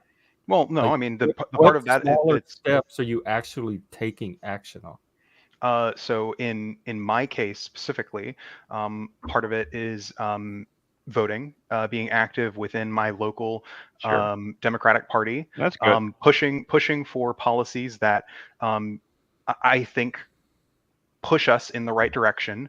For instance, divestment, I think, is cringe and it's not enough, but it's a step. Things like getting back with the Paris Climate Accord, which we have done, and actually holding ourselves and other member nations to that standard. I mean, I mean, you know, the Paris Climate Accord sounds all good and everything, but the main problems are India and China, and they're not even involved. You know, it's yes, like no, I'm aware. But Yeah, like, that's why like none of this stuff seems. that's a Band-Aid on a giant gaping like Yeah. on like somebody cut their whole stomach open, and you're putting a Band-Aid right over here, No, and you're saying like, think we I'm fix aware. the problem. No, that's Yeah, not. okay. I'm not saying the Paris Climate Accord will like fix the problem in any measurable way. However, we need to be taking steps. The Paris Climate Accord is a step that is combined with a lot of other steps. Biden announced the Climate Corps, which is like a federal thing. They're going to be going around, and basically it's supposed to be like a miniature New Deal kind of stuff. They're going to be building green infrastructure, doing a bunch of repairing infrastructure. I'll believe it when I see it, but for that sort of thing, they no, have I not- mean, they have- I'm open to that. I mean, I'm See open how to it the turns idea. out. Actually, I would love for that sort of thing to work. I just I don't have any confidence. they modeled the federal one after a number of actually Washington has its own little miniature sort of climate core, and they modeled it after that because the Washington one has actually been successful at conservation and infrastructure development within Washington State. I mean, did you see like did you see that it is a fairly viral clip, the guys that do trigonometry? Did you see, you know those guys? Constantine and who's the other Yeah, one? Kristen Konstantin or whatever his name is. He was born in Russia and stuff like that. And he does a show in the UK called Trigonometry. They're very centrist. They're very centrist people. But both of them have kind of extreme liberal and extreme right views. And they've talked critically to right people and they've talked critically to left people. They're the ones that did the infamous interview with what's his name, the atheist philosopher guy that has done stuff with Jordan Peterson before. Sam Harris. They're the ones that did the interview with Sam Harris, where Sam Harris said the dumbest thing that he'd ever said, and said the thing about like how he didn't care if Biden was raping children, that it was worth it to get Trump out of office, kind of thing. You know? Oh God. Yeah. I mean, he's there. That was their interview that he's, and then like they didn't goad him into that. He just like Sam Harris. Yeah. Sam Harris has been known to say stupid shit. I'm not a huge fan of Harris, anyways, but yeah. I didn't really think you were, but my point was just that like that I was just trying to point out that that's where that clip came from, was their show. He did a talk at Oxford at this Oxford thing, and he made it the speech about that. He said that, or he was talking about that he thinks climate change is very real. He thinks climate change is a very serious problem, but he was talking about, but the problem is that, you know, but China and India and all these other things, there is no way we can get them to stop developing and trying to improve their country in the best way they can, which at this point is fossil fuels and stuff like that. We can't get them to reduce their emissions. The only chance we really have of saving the planet or anything like that is by investing in technology and stuff to actually try to fix the climate issue. Are you gonna dance? In a practical wall. Those are your dancing lights. I'm ready. He's just gonna talk over me as soon as I start talking. I mean, I'm not opposed towards developing new technologies as long as we're not doing that at the expense of. Oh God! Is that you? Oh, you're doing that is the best voice ever. Oh no! He's an AI. Get rid of him quickly. You sound like a duck. That's the perfect voice to talk over Lib. I approve. He's an AI. He's not real, guys. All right, is it fixed? Yeah, it's fixed. Yeah. All right. Yeah, it's echo cancellation in StreamYard. Sometimes it shits up. You just had to hit the button on the back of your neck that turns the human voice on. You know, you just gotta put the button. Yeah, because he's a robot for the feds, don't you know? It's been proven. Yeah, Did you guys see the new Talcott clip collection? Me and Jeff are stars. Oh yeah, we should play. I would love it. Does it have copyrighted music in it this time? I'm gonna jump down because I gotta get ready for my stream. But I love you guys. Okay. And ditto later. I'll be back every once in a while. Hell yeah. Okay. All right. I was hoping. I always like popping out. It's fun. Yeah, it's. I'll definitely be back to talk again. I always enjoy your appearances, Dave. I think you're one of the best good faith debate people we have with these things. You always bring up good points. I appreciate your presence. Hey, thank you I very use much. enough I'll take that as fallacies. a big You're a compliment. valued member of this community, There and you go. I want to I would like to give you if I had an award to give you, I'd give it. So I just give you points, internet right. points. Give me You like know. 3 points. I'll give you the dance out. and I'll be happy. I'll give you 10. Base. I'll Oh give you 10. shit! Yes. All right, I'm All right, I gonna win. keep track of this. EmpDave's got 10 points. All right. All right, I'll catch you guys later. Have fun. All right. But Yeah. No. All right. Yeah, but I mean, my point is that he makes a really good point in that speech, and I can find it and pull it up. I don't think I doubt we'd get climate. We doubt we get copyright strike for it, but maybe I'll just find it with the link in. But Okay, it's a well, really we're gonna leave climate and go to something more important, which is okay. I know. I am done. I'm done with the climate thing. My point being is that like I think we're looking at the wrong. I think that despite how much I would love to believe that policy changes and voting and everything are, I think we need to. The reason I don't think protest works today is because for the size we have to find positive ways of protesting that aren't just like talking about what we don't like. We have to be out there promoting the ideas that we do want to see go forward. We have to be out there. We have to get good. As I keep saying, like I used to hate that term so much, but now I've come to love it in a cultural sense. Like I hate it when gamers use it like they're like, oh, you suck at this game. Well, you need to get good. Yeah. But I feel like that we need to get good at being people. You know, we need to get good at being people, members of society. But that's like any time in human history that's been true. Yeah. Like you That's could true. say that about That's true. That's just a constant of. Yeah, sure. I'm not claiming Also- I'm making any revolutionary point here. I just want to mention this also just before we get into the stream thing for after a topic being the Chevron decision. I think Chuck mentioned it. Okay, and I don't something know I'd anything like to- about it, so Yeah. we can take it up from there. While you're doing that, I'm gonna look up some stuff. It's a show. Okay. All right. All right. All right. I just want to say one thing about your point that you were making about getting good. I think the best thing to do is actually put into action what you want to see in the world and embody it. Because when you embody what you want to see into the world, it inspires other people to be like that. And it's much more effective than pissing people off by like standing in the road or doing some crazy shit, destroying exactly. Or hopping on streams and. Yeah, what's up getting with away with iPhi? He told me to come up here. I come up here and then he bounces out. Like Oh, he I'm let. some kind of Oh, iPhi. He's showing who he is. Take player. note. Yeah. I don't know. All right. Here but, is the Talcott clip. Okay, we'll watch this. Choose love. I do love that. I sure hope this music isn't copywritten.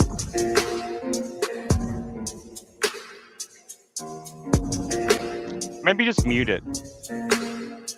Wait, what? Maybe just mute it. I don't know if this music is copyright.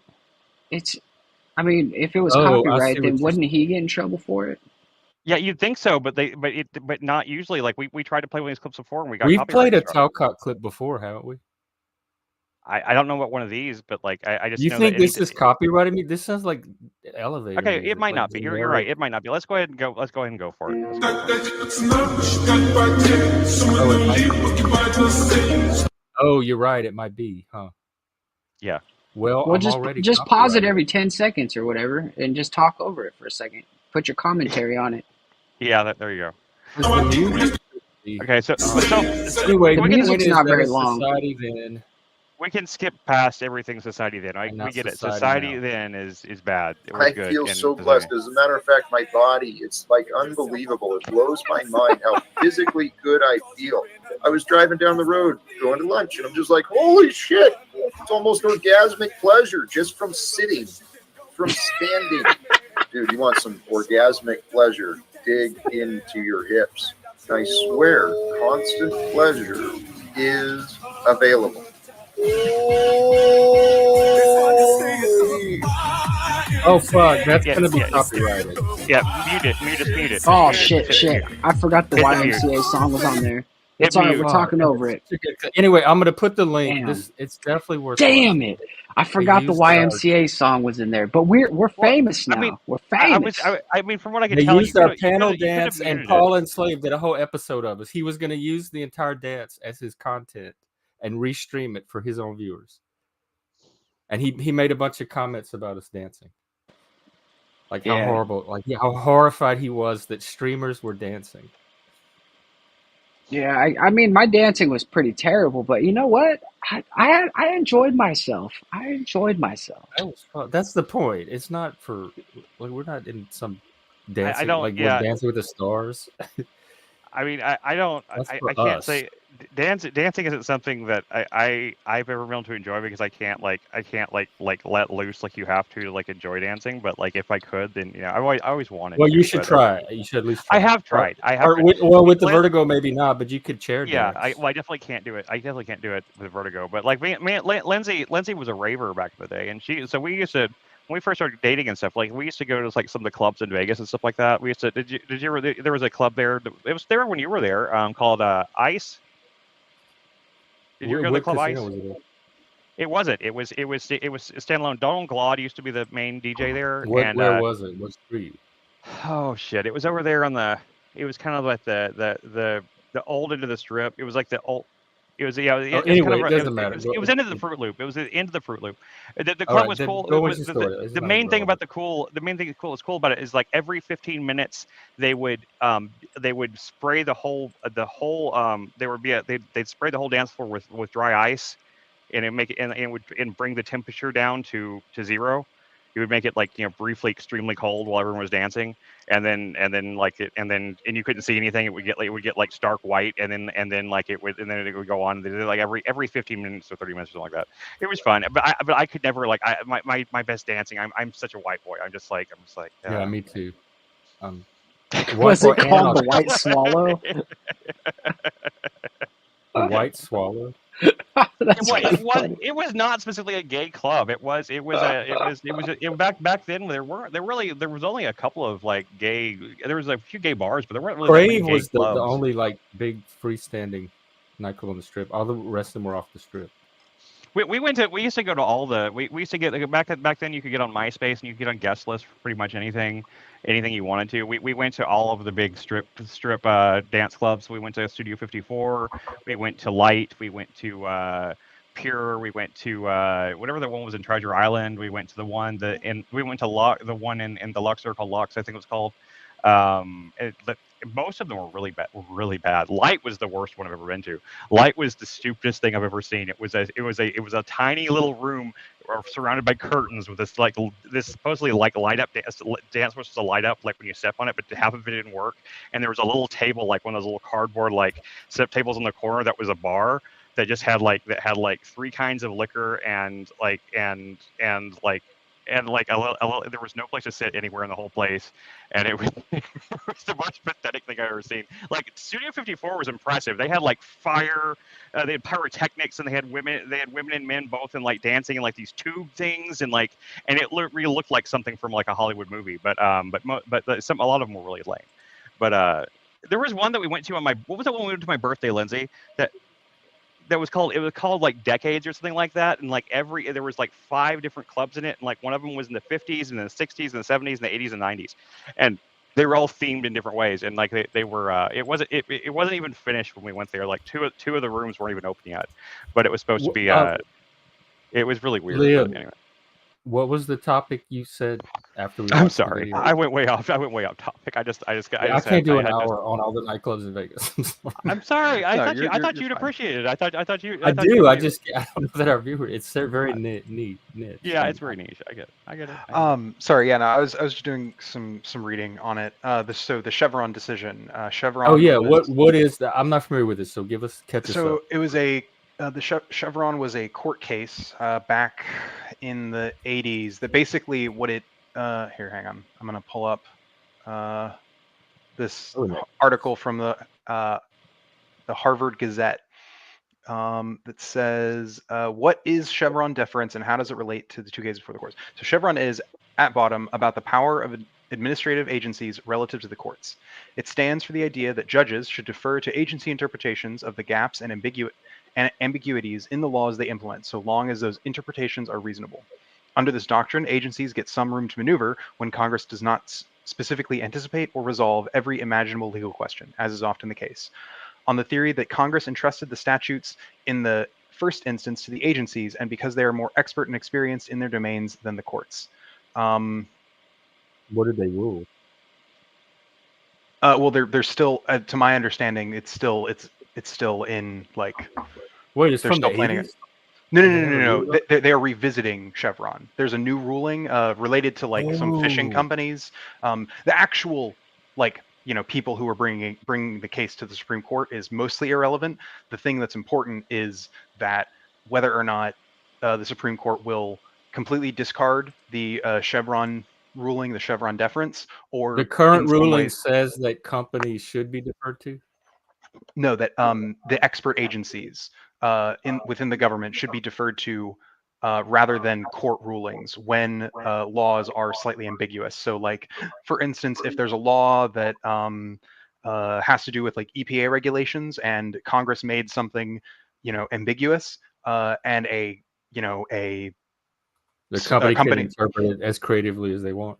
no, the EPA can interpret, can assist courts in interpreting the So what? ruling. Give us what's the meat in all this? What's the bottom line of all this? How's The it gonna bottom line affect of us or this impact? is that it is broadly better when issues where there is a specific kind of expertise to have experts assist with courts when it comes to determining rulings on laws that are ambiguous, which is many of them. Many I don't laws like are. that insertion of No, I'm all for limiting every little point of insertion of unelected bureaucracy as I Well, can. I think I there's mean, already so much creep as there is.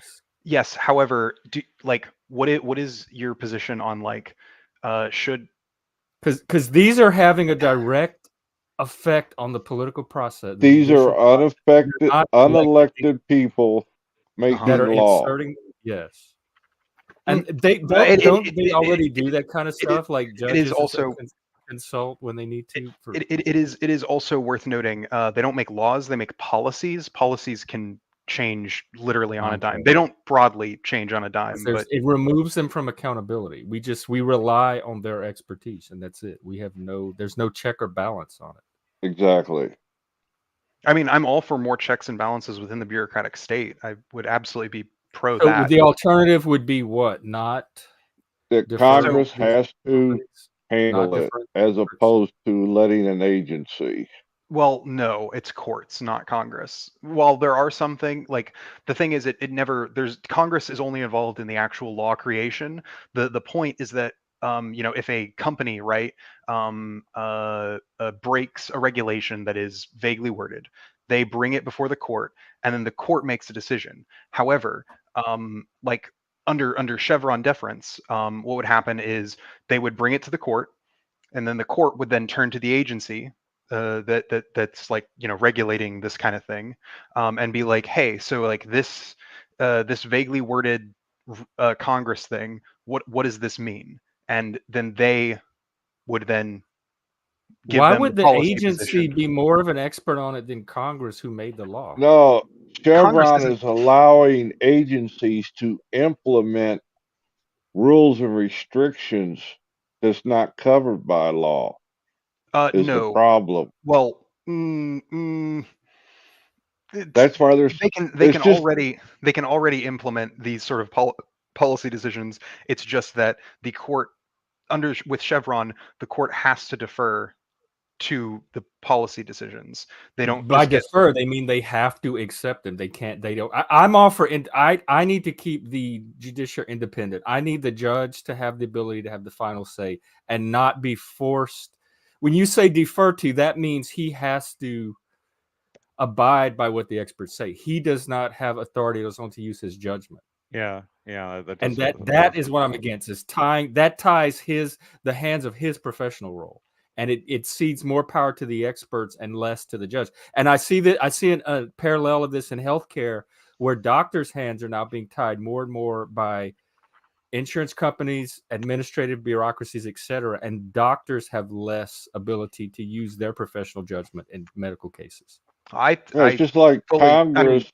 the thing is, you're talking, the doctors in this case would be the experts that are being left out of the equation. Right, and I think judges are a form of expertise too. That They're not expertise is experts being on. curtailed. They're experts on judging a case, and they can have the recommendations of the agencies as part of what they're judging, but I don't think they should be required to constrain their judgment and limit it to, like, have the expertise determine what their judgment should be.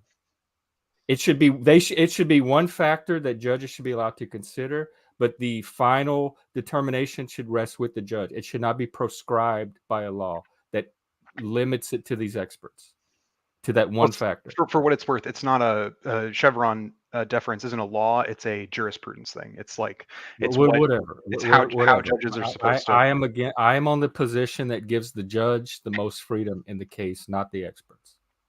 Because otherwise the experts, like, it erodes the power of the judge, and then suddenly the decisions or determinations of the experts become the standard that everything is determined by, instead of the judge's judgment or wisdom or experience, whatever they use in their. Well, but I mean, judges don't know everything, also, right? Like, Right. judges can't That's be an why I expert said on everything. my objection is not to using the agencies; it's to having the agency be the required to go with the agency recommendation. It's that Chevron says that the judge cannot use his own framed it in a very interpretation. polite, soft way, like the judge to defer to. But what it's saying is the agency gets to determine. Okay, my apologies. I was limited to what the agency determines, is what I'm hearing. Sorry, my apologies. I was using the terms that had been used in all of the, like. But is that the practical outcome of the Chevron deference? Is that the judges will no longer have the power to independently rule, but they will be constrained by what the agencies determine?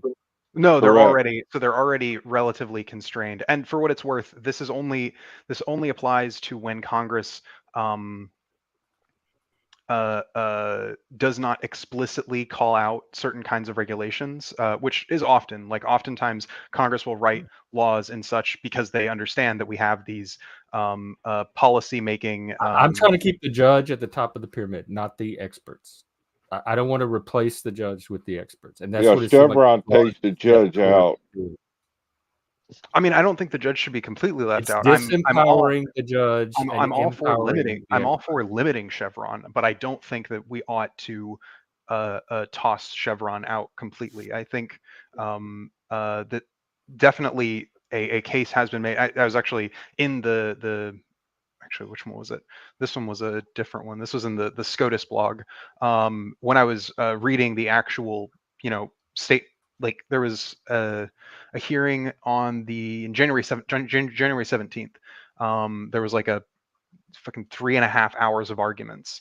And they talked a little bit about what each of the justices said here. I'll link this thing, because this if there's ambiguity, then they should have to go back to Congress, and Congress should straighten out the language for every single one. Yes. I don't think you understand. There are thousands of cases that this affects.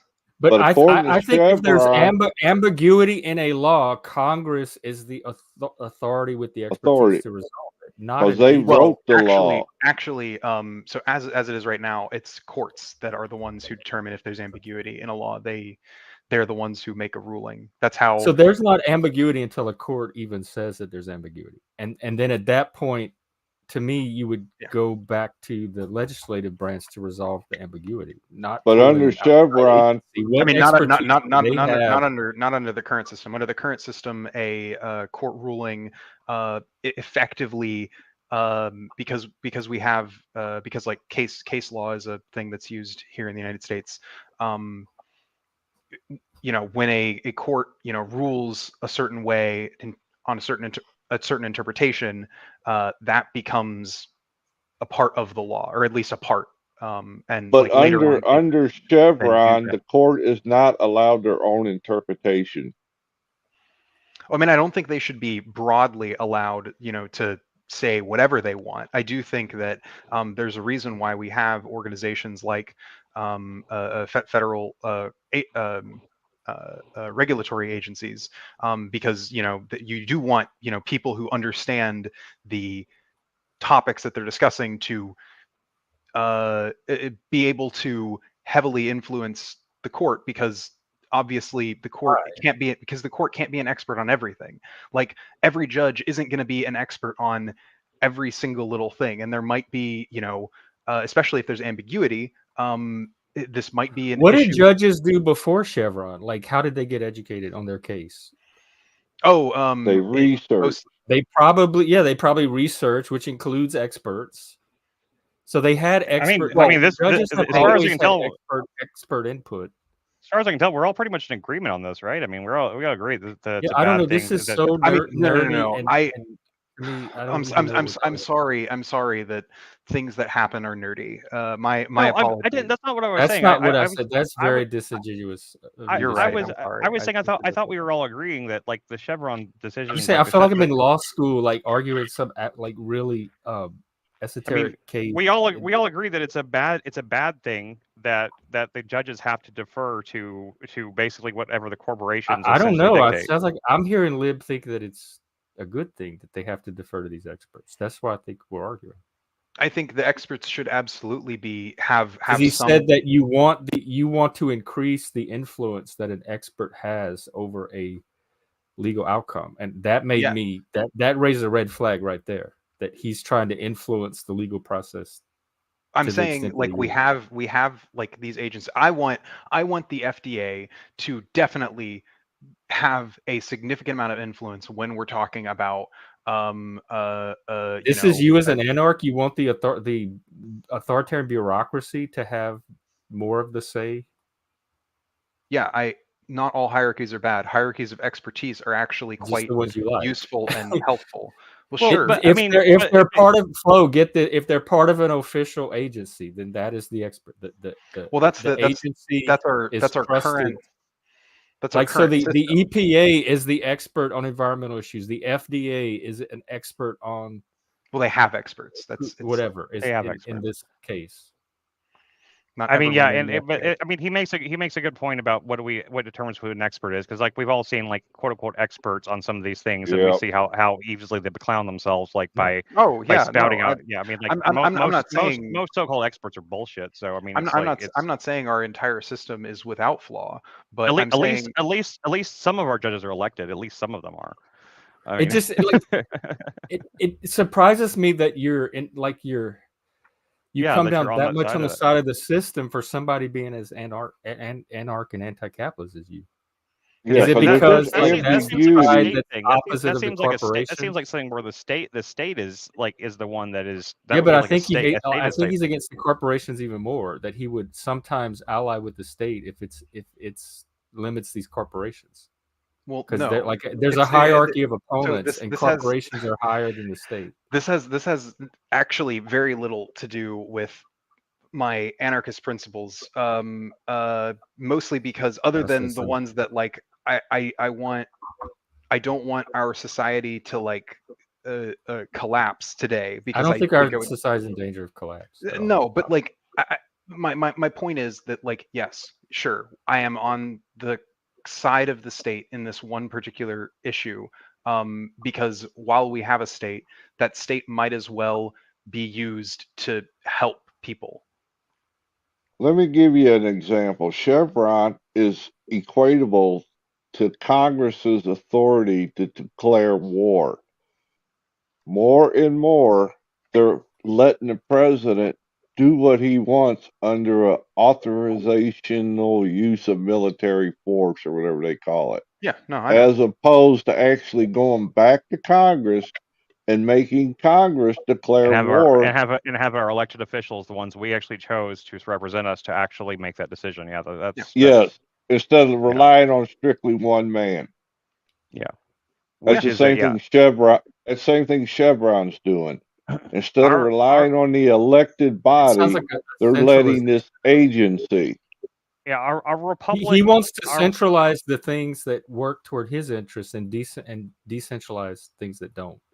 That's why it's bad if rich people centralize, but it's good if these agencies centralize. I mean, like if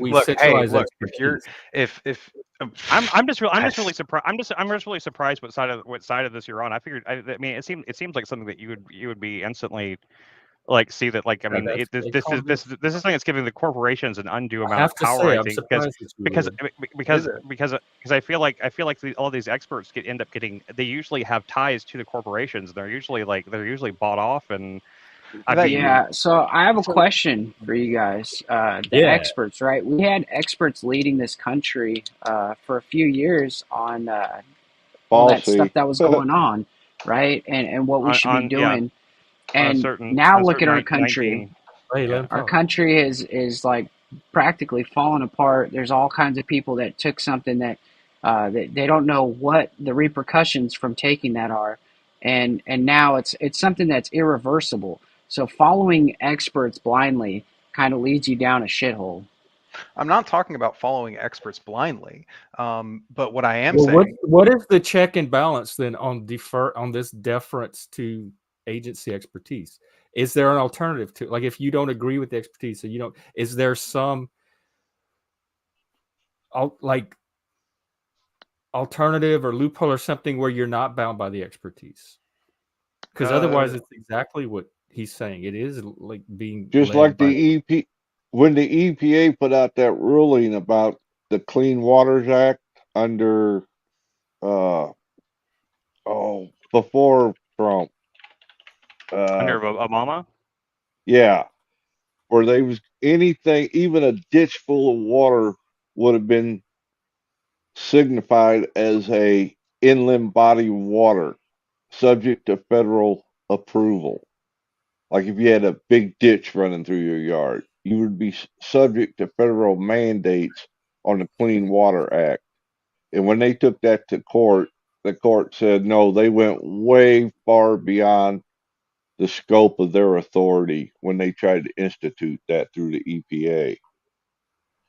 Y'all got to see this. This is coming up in an hour. So it is worth noting that the Clean Water Act was passed by Congress. I love that. Oh my gosh, dude, it's just getting better and better. And I apologize. I totally forgot the YMCA song was in there. Like, I was just so excited that we were famous. It's one of those takedown notices where I can just clip it out and then hopefully it won't be a Did you get a notice? I don't think you're going to get a notice. I think because we were talking over it the whole time, I think we'll be all right. I've never not those algorithms are good. Those bots are good. I've never not. I hope so. And usually, like even the one I got from the stream I did when I used like a 15-second clip of something, even the one I got wasn't even when I looked into it further. It was only blocking the video in Russia for some reason, which was really weird. It was only being blocked in Russia, but still, it got blocked about the in cigarettes Russia. thing, Flow State. Those were not like government like officials. Those were like experts hired by like cigarette companies to promote that. To my knowledge, a government like organization has not insofar promoted the smoking of cigarettes as healthy. If they have, I would love to change my opinion on that, but because fuck the government. But all the examples that I'm aware of were like, oh, hey, here's this doctor that the cigarette company paid talking about the health benefits of cigarettes.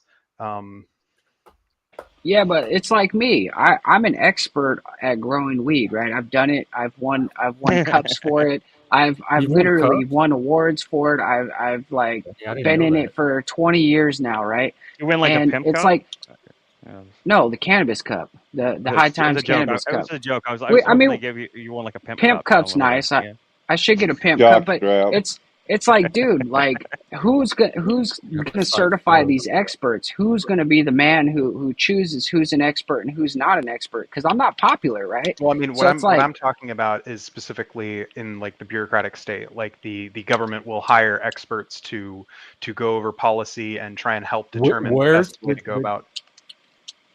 But what's the check and balance on having the expert's proclamation be the authoritative determinant of an outcome? A lot of that's because they'll hire a bunch of experts and go and have these experts, go through policy. So the check and balance comes at the hiring end, not at the end where they deliver the recommendation. No. It comes at the like before they give the recommendation. They basically a lot of the way this policy stuff kind of goes is they'll.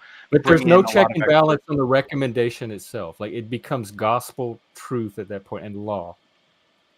For the administration, but yes. So it becomes divine decree at that point, and that is what I'm against. Yeah, I mean, I agree. I think the system could use a lot more checks and balances for me to, say it's a great system. I'm not. There's not one on this thing to make me support it. No, I don't think. Well, the problem is this isn't about like those checks. I'm an advocate of those checks and balances within the bureaucratic state. I very much am. I don't like that it's solely like a presidential administration that gets to predominantly at least assign these like heads of departments. I don't think it should be a presidential thing. I do think that. So you don't think presidents, now the issue turns out to be you don't think the president should be allowed to appoint a cabinet. You want the cabinet to be more democratic. That's the branch. He's in charge. Man, it takes hours. No. Well, it's because that's not the issue that we were talking. That's an issue that you brought up. It's not the issue that I was talking about. No, you just said I don't think the president, one man, should be allowed to. Like that is the real issue behind all of this. Like your objection is it's because you don't think. Well, that's my issue. You want the alternative to have these agency and their hiring processes be more of a filter for what should be given authority than a single president. Well, yeah, but the president has like once again, it's a fundamental feature of our government since the beginning of time that you have an issue with because you don't like the government from the start. Like you're anti-American government.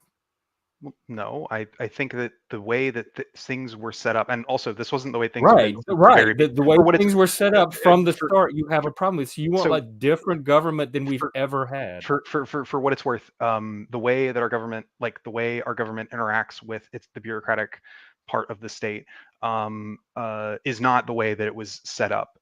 In fact, it has changed pretty drastically over. Has there been a time when a president could not appoint his cabinet? Is that what you wanted to do? No, not cabinet. It's about the bureaucratic state. There were times where the bureaucratic state either A, didn't exist, or B, it wasn't like directly like, oh, the president appoints all these people. That's more of happened within like the last century or so. Okay.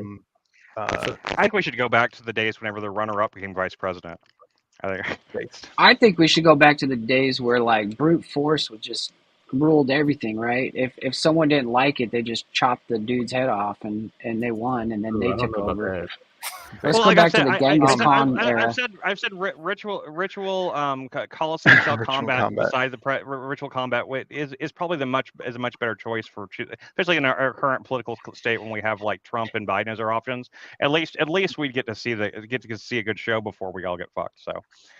Dude, that would be hilarious. Get those two in the ring, a little boxing match. Hell yeah! And none of this Game of Thrones, you can choose a champion to fight for you thing. None of that. I don't want to waste. I don't want to waste because like somebody choose like The Rock and the other first one choose like Chuck Norris or some shit, and it'd just be like. Oh damn! You gotta think about what if they did primaries like this? Who would win the Republican primary like that? Ooh. I think Ted Cruz would actually win because he's a vampire. Oh, that's true. That's true. Wait, is he still in the primary? No, he's not. Okay, but he's terrifying, and he would scare off most of the other. He would scare most people from getting into the ring with him. So, you didn't know his dad is the Zodiac killer. Yeah, and also I'm pretty. Wait a second. Wait, is that real? No, it's a meme. No, it's not. Oh, my bad. I took that seriously. My bad. No, I don't think I know the Zodiac. He's also Woody Harrelson's dad was a killer.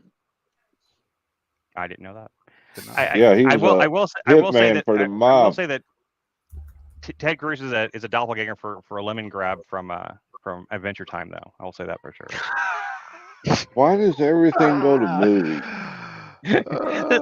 Because Chuck, art is human. Okay, everyone loves art to some degree. You can't convince me otherwise. I was going to say real fast. I just got an email from Mr. Buck Angel. He said, well, thanks for the awesome show and cool people. I love podcasts like yours. Thanks so much for having me on, and he will try coming to the Discord. So I just wanted to let you guys know. He emailed me. You sent him the link. I sent him the link after the show yesterday, and I sent him a thank you note for coming on, and just said like, hey, and here's the Discord link if you want it. No pressure, just like I'm just saying if you decide you want to come on. But he responded to that. I just thought that was really nice of him. I appreciate thoroughly that a lot. enjoyed talking to him yesterday. Yeah, he was really cool. So anyway, I thought that was a little bit of sunshine and like. I look forward to our talk with Paul Williams next week. I'm trying. Who's Paul Williams? The singer. Oh Lord, he might be before your generation. Before your time. Yeah, way before MoOse. Well, I mean, you're old enough to know enough people, Chuck. Yeah. I feel like that's just kind of the thing. I also knew a guy who he had met Elvis multiple times. He had so many like just crazy stories. There's so many impersonators out there. Everybody's met Elvis. My grandma slept with Elvis one time. My roommate is an Elvis impersonator. He won the Elvis contest this year. He's like the new Elvis for our town. Do you remember a bar in Vegas back in the day called the Art Bar? Do you remember that one, Jeff? Yeah, I love the Art Bar. Yeah. That was owned by this guy named Jesse. Was it the Urban Art Bar?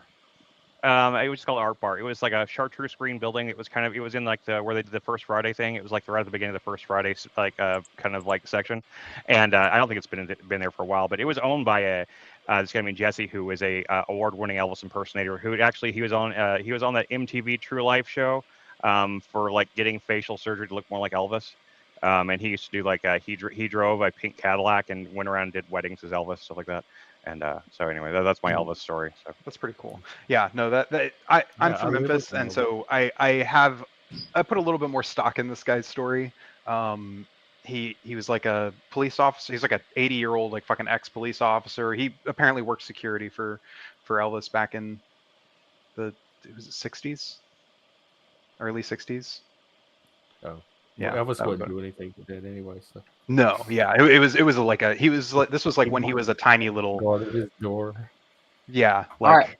Before we get too far off the subject, Chris, I think you're the producer. I think you get the producer in your name tag because you seem to welcome everybody. You seem to pick up some people.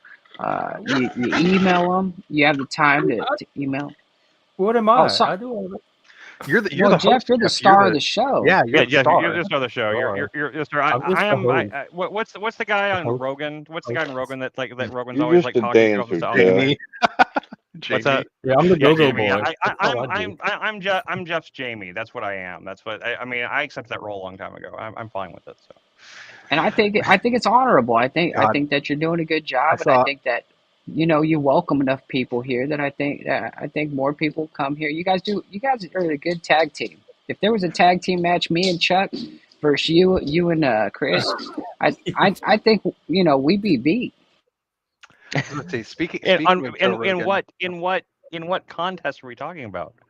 I don't know, like physical hand-to-hand combat. I don't think I'm not. I have this vertigo thing. You could knock me out. I'll take on Chuck. I think I can take Chuck. I don't know, man. Chuck has lived through some shit. I don't discount that for 1 second. Me and Jack survived. What? How long was we on that show last night, Jeff? Wait, what happened? That's because Joe Cool was. I don't know what strain he had last night, but he was taking that show all over the world. Wait, so you guys were on the battle show last night? It was Jesse, right? Was it Jesse? Missing Link. Yeah. Jesse. Yeah, Talcott was on, Chuck was on, but Joku was high as he was higher than I've ever seen him. Y'all could watch the stream, and he was I've just never seen Joe Cool talking Nye. all over the place Yeah, the I was about to whole say. time. Nobody could have any other Oh, conversation. I wonder what he would be like sober. I have no idea. I wonder if that's like that would be terrifying. I don't know. It's like, I don't know, maybe. I was gonna say, y'all mentioned Joe Rogan earlier. I saw this AI thing. It was Daggett goes on Joe Rogan, and it was it was so funny. Out.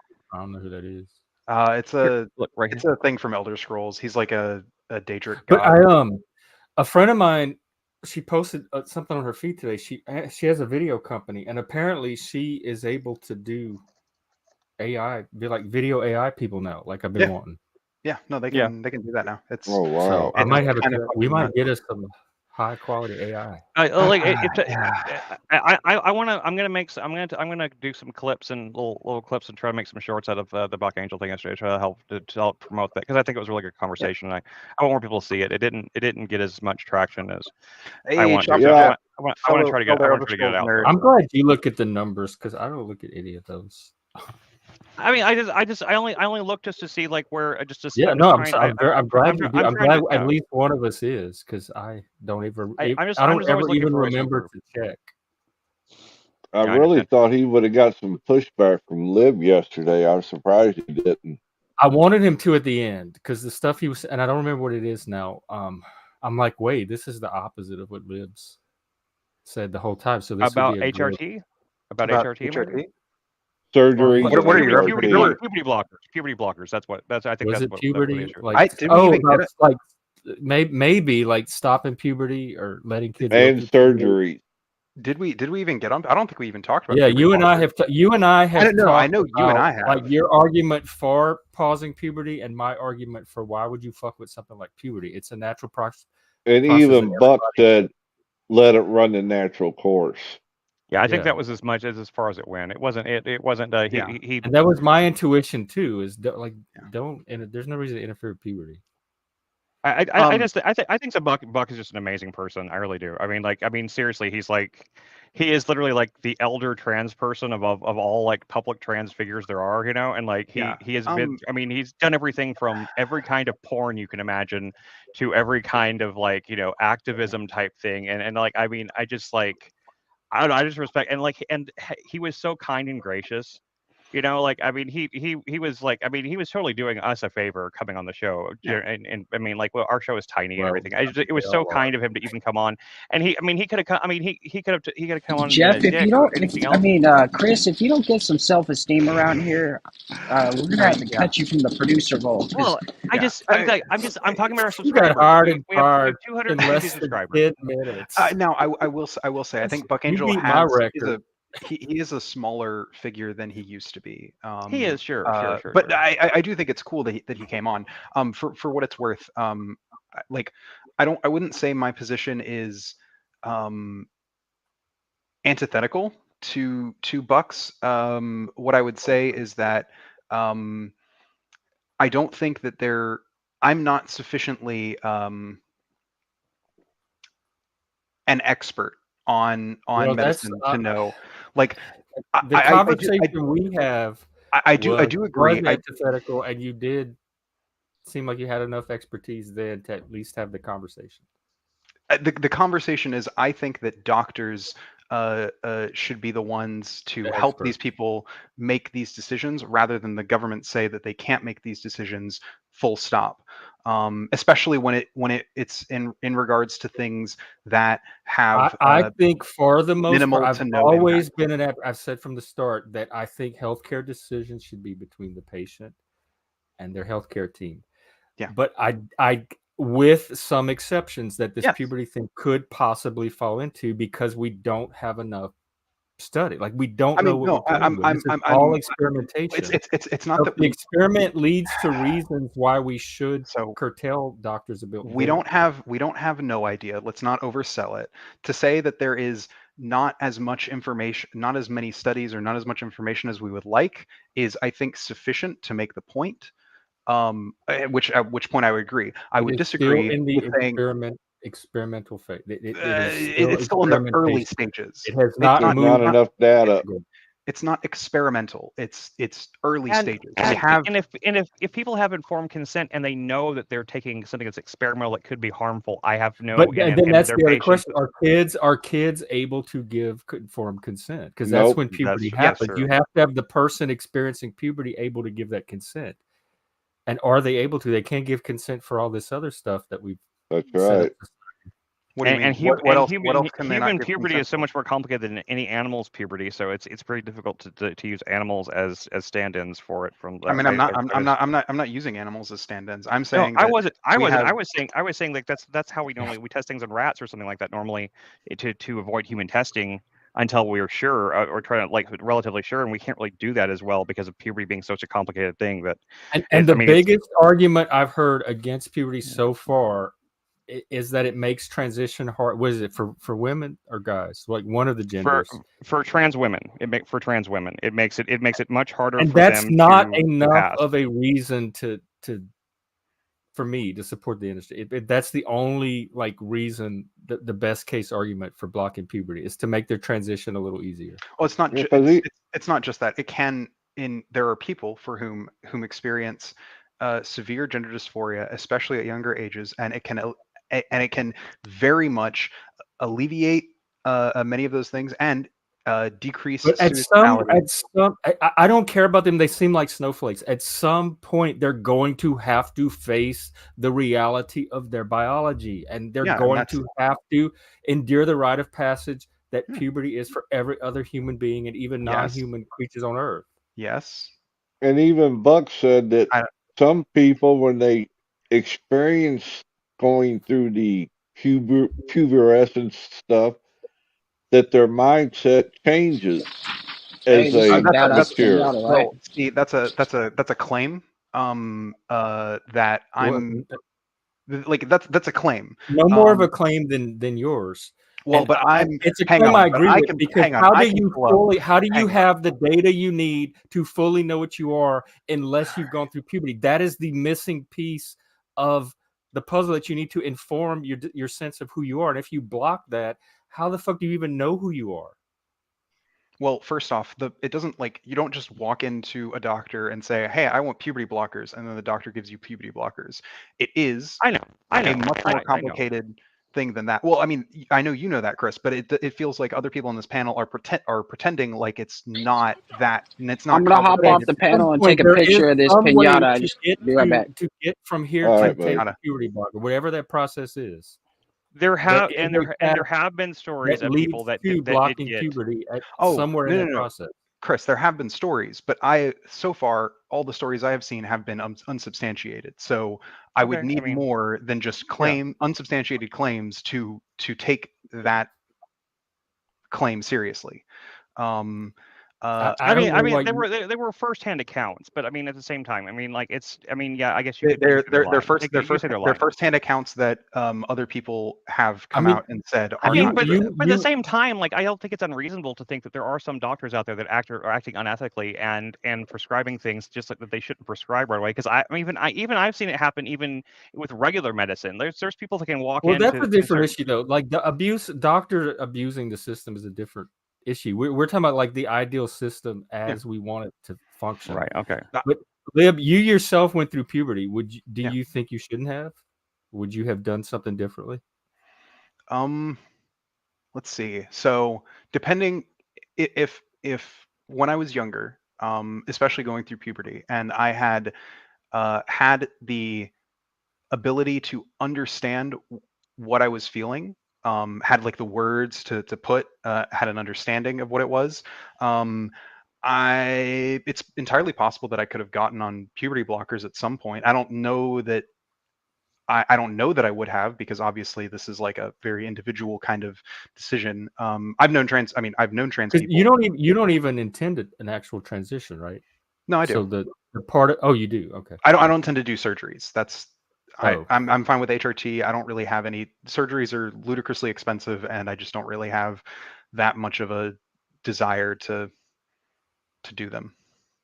I've been through surgeries before, and I don't understand how puberty suddenly became this horrible, evil thing. That it's not allow people to go through when it's not a horrible evil thing. It's that when you go through puberty and you're going the act of going through puberty causes on a young person stress that they would not be experiencing if they were yeah, so cis. that's every There- human in history has experienced. It's not The thing is that oh my god, puberty causes undue stress. Would all of a sudden we have to stop it when it's never been an issue until this year, like this generation Well, right now. I will say all that- of a sudden it's undue it's- stress.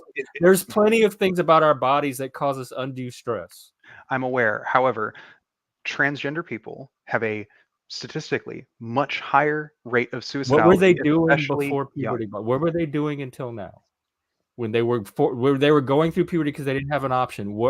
How were they coping back then? They were surviving somehow. In many ways similar to how they are today. Some of them stuffed it down and then eventually just killed themselves. Like as I was saying, transgender people have a much higher risk of suicidality. Like much higher. Suicidality is a separate issue than transgenderism itself, and it's also a mental health issue.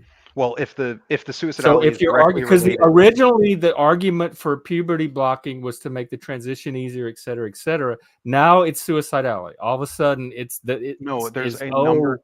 Oh my God! Those are separate. He wasn't connecting those two things. But I will say that there is one really good argument against puberty blockers I have heard that I don't think blocking puberty is a solution to suicidality. I think if you are treating the suicidality completely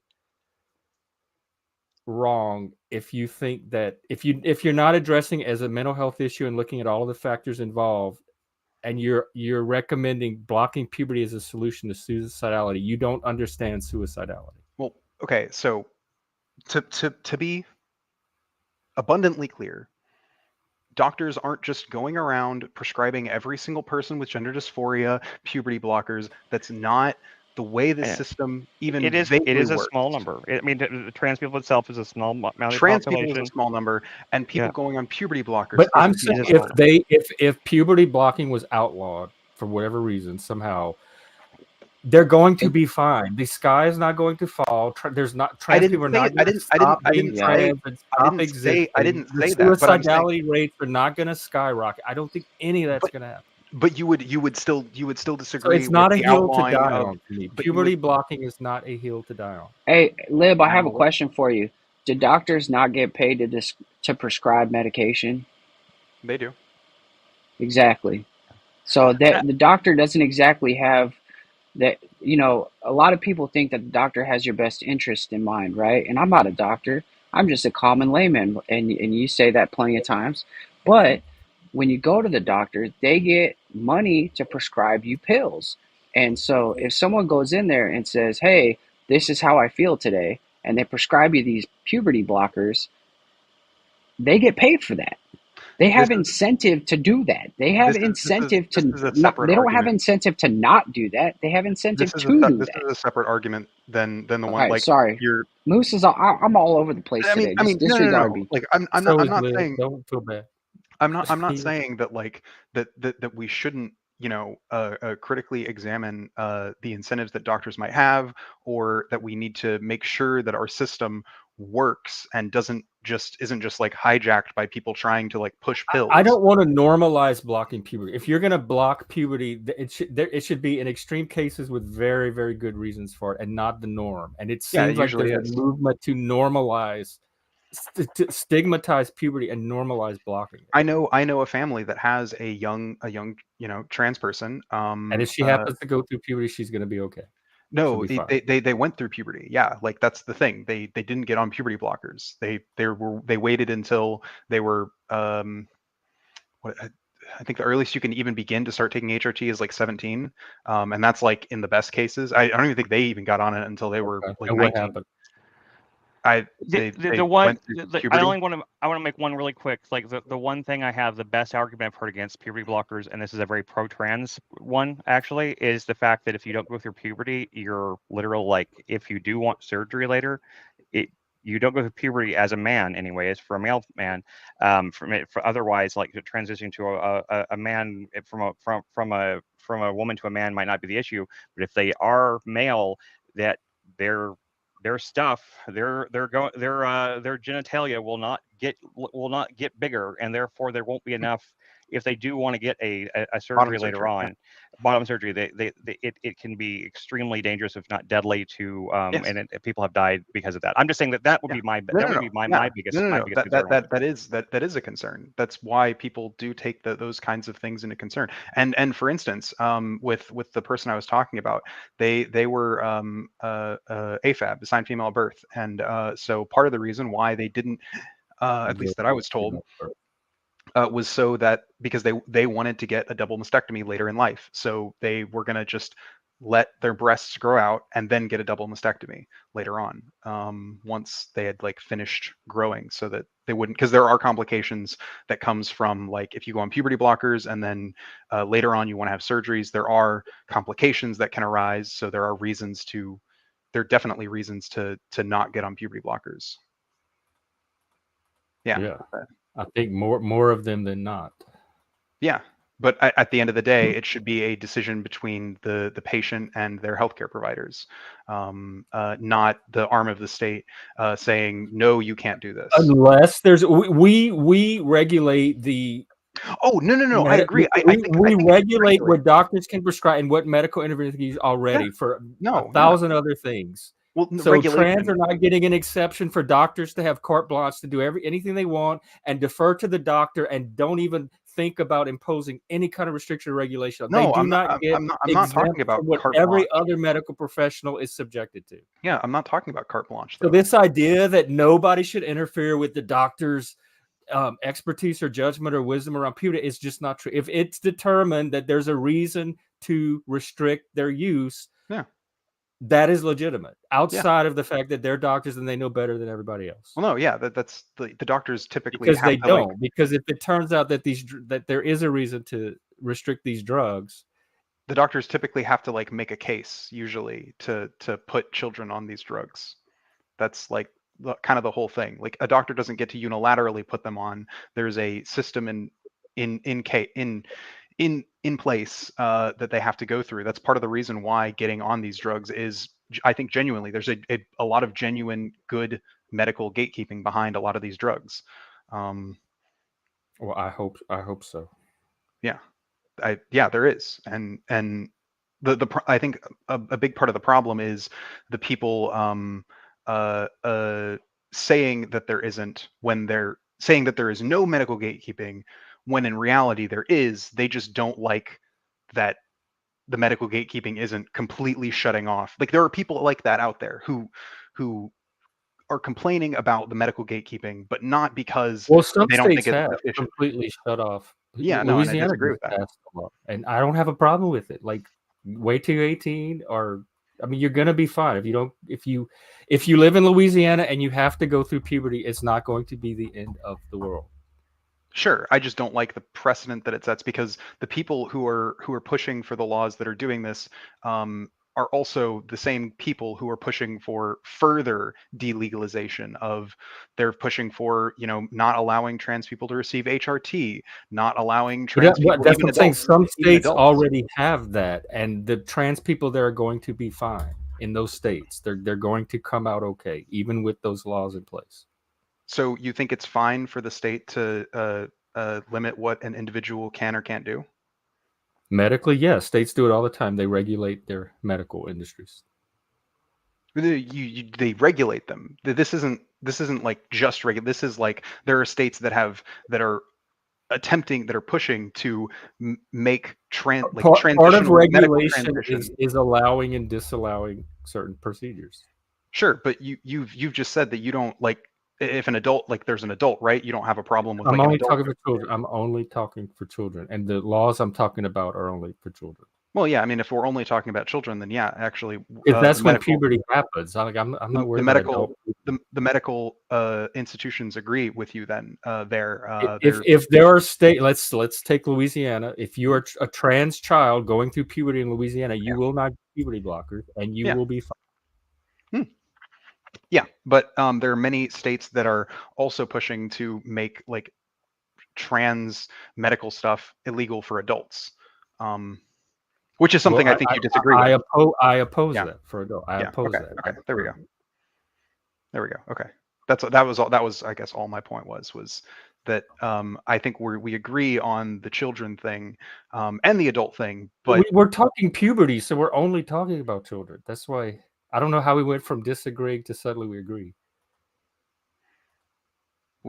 I thought we do agree that, like, yeah, sure. Obviously states are disallowing this, and it's not like the end of the world, but in an ideal scenario, obviously you would broadly states would let this happen just with regulations in place. But there are some states that are going, like, skipping past the, okay, let's start there by just like flat disallowing it, which is a different Well, thing. they are flat disallowing it. No, I know, and I'm saying flat disallowing it is different than allowing it to happen, but with regulations in place, which is what the broader medical community seems to be in favor of. I'm open to hearing those arguments, but I would still need a really good reason for blocking puberty. That's what I can't. Blocking puberty does not seem a top priority to me as far as humanity as a species. I mean, for what it's worth, it's not a top priority for me either. Like, so yeah, like I don't like for instance, the Louisiana law, but it's not like the end of the world. It's just right. And if another state, if Illinois or whatever wants to do it where there's regulation instead of an outright ban, I mean, I would prefer if like the different states going to do it, and eventually we'll see which one produces the best outcome, and then maybe other states will start adopting that one. But I'm okay letting that process work itself out. I don't think we need any top-down intervention. I'm okay with that process working itself out. I'm just advocating for the process hallelujah. to work out. Yeah, I'm just but while that process is working out, I can still talk about it and advocate for what I think, how it should work out.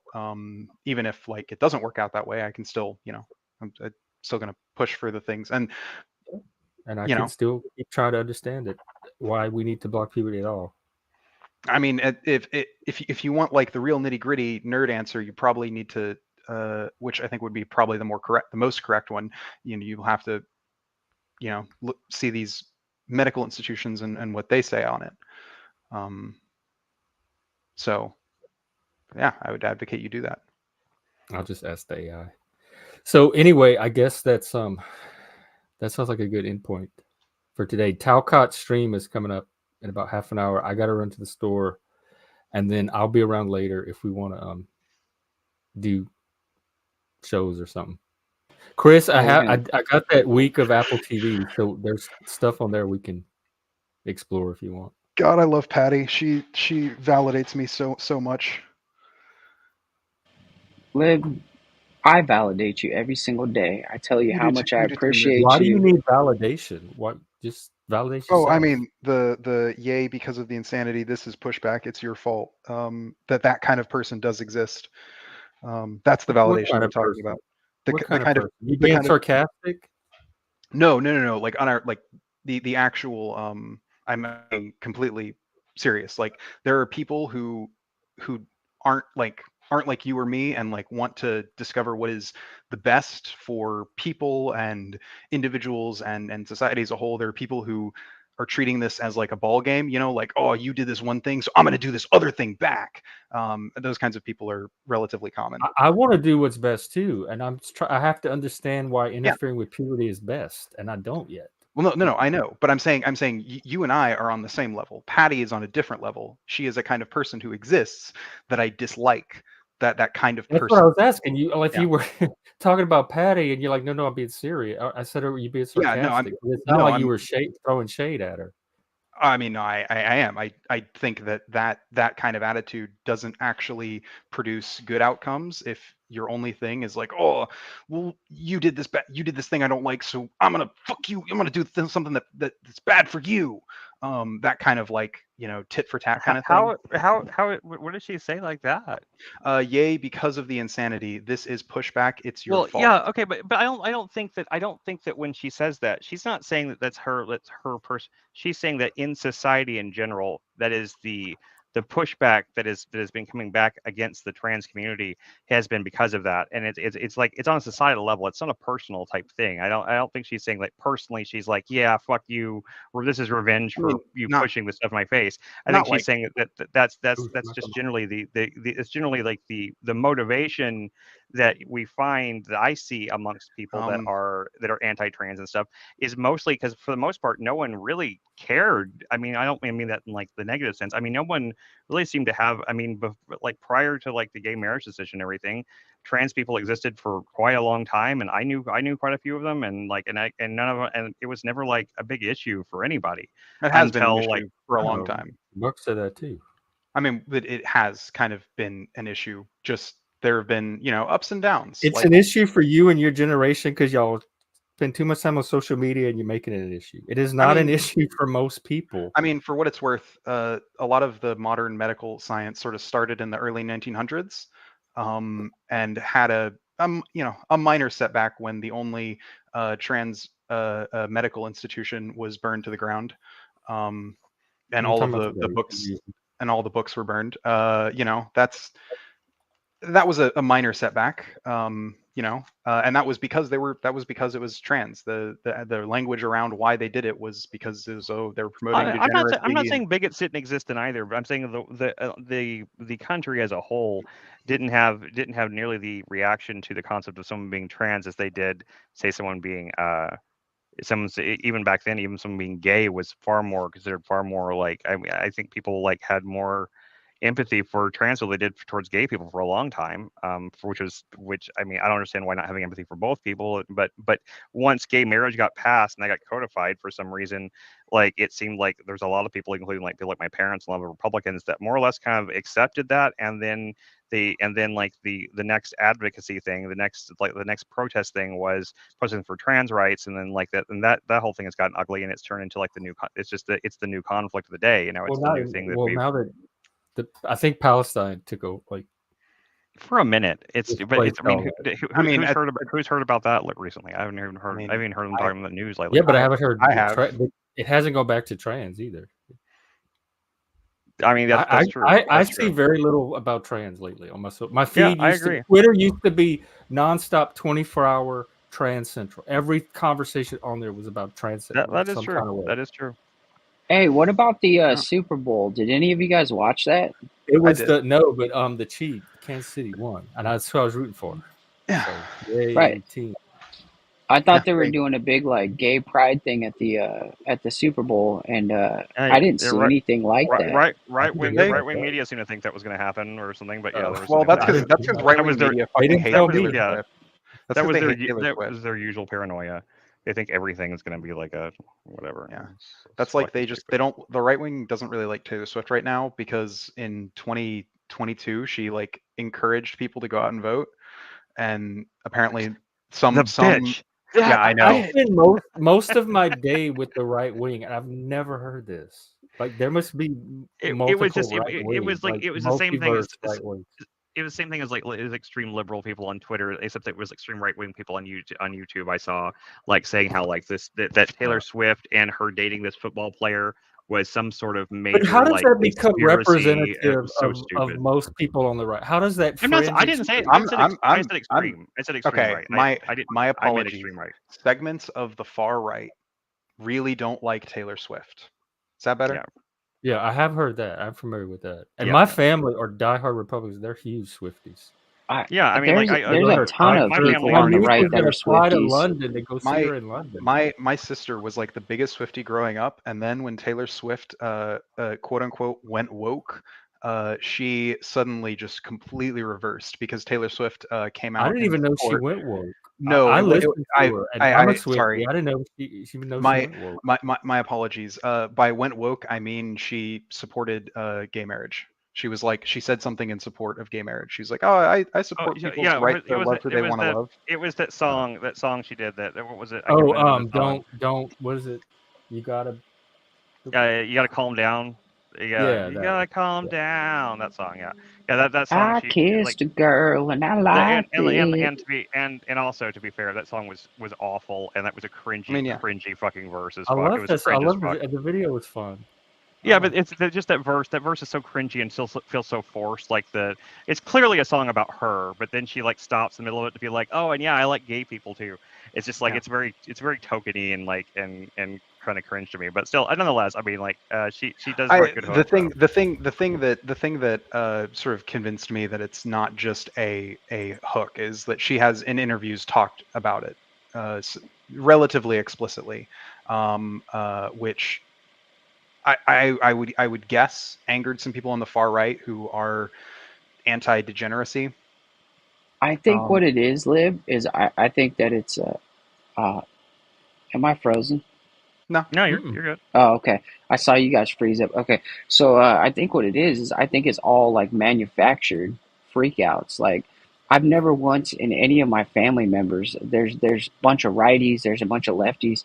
Most of them don't talk about any of this stuff. You know, like it. I think it's manufactured, honestly. Oh, I mean, now as far as my social media noise that as far as like my Discord. family is concerned, they do freak out over things. Just they're different things. They're not like these like chronically online things. They're usually like, God, my fucking extended family. They'll fucking screech about the border all day long, and it's like, dude, you live in fucking Kentucky, okay? What is you're screeching about like Mexicans coming over the border, and like you've never left Kentucky, man. You literally calm down. Stay in your lane a little bit. You need to calm down, Lib. Right, yeah. Yeah, no, they do. Yeah. They will like screech about it, and I'm like, okay, is any of this not just like conspiracy bullshit? And no, it's just all conspiracy. It's all like the same. I mean, like I've seen so many like manufactured freakouts in the last couple of years, like over like 5 people on Twitter like complained about one thing, and suddenly it's like a meltdown of some sort. Be it left or right, it happens on both sides. Where like it's like 5 people that no one even follows or cares about make a tweet, you know, about like I mean, like look at like Anheuser-Busch and well, that actually affected their stock price quite a bit. That was actually actually was a successful protest, but I mean, and even George Floyd is how like social media stuff could spill over to real life, become big deals. I was talking about like little stuff like that McDonald's commercial that people like wouldn't shut up about for like a week because because it was just like this Japanese McDonald's commercial that supposedly the left was incensed about because it showed a nuclear family, like a mother, a father, and a child, like eating McDonald's happily, and that was the whole commercial. And supposedly, and people they glamorize the nuclear family. Yeah, I mean, that's what I'm saying. That's what I'm talking about when I said earlier, with the people with too much nothing. damn time on their hands. Yeah, no, it is. You have to work really hard and think to come up to be bothered about that. That is not organic. But it wasn't. I mean, I'm saying that I don't think anyone on the left was really upset about it. But then a bunch of people on the right started saying like, "Why is everyone on the left so triggered by this?" And it was like, I was like, and even I was like, people are triggered about this. Who's triggered about this? And like, I even like, I got sucked into perpetually triggered about everything. I wasted. I don't know if they would know how to get themselves out of a trigger state if their life depended on it. They are in a constant state of trigger. Yeah.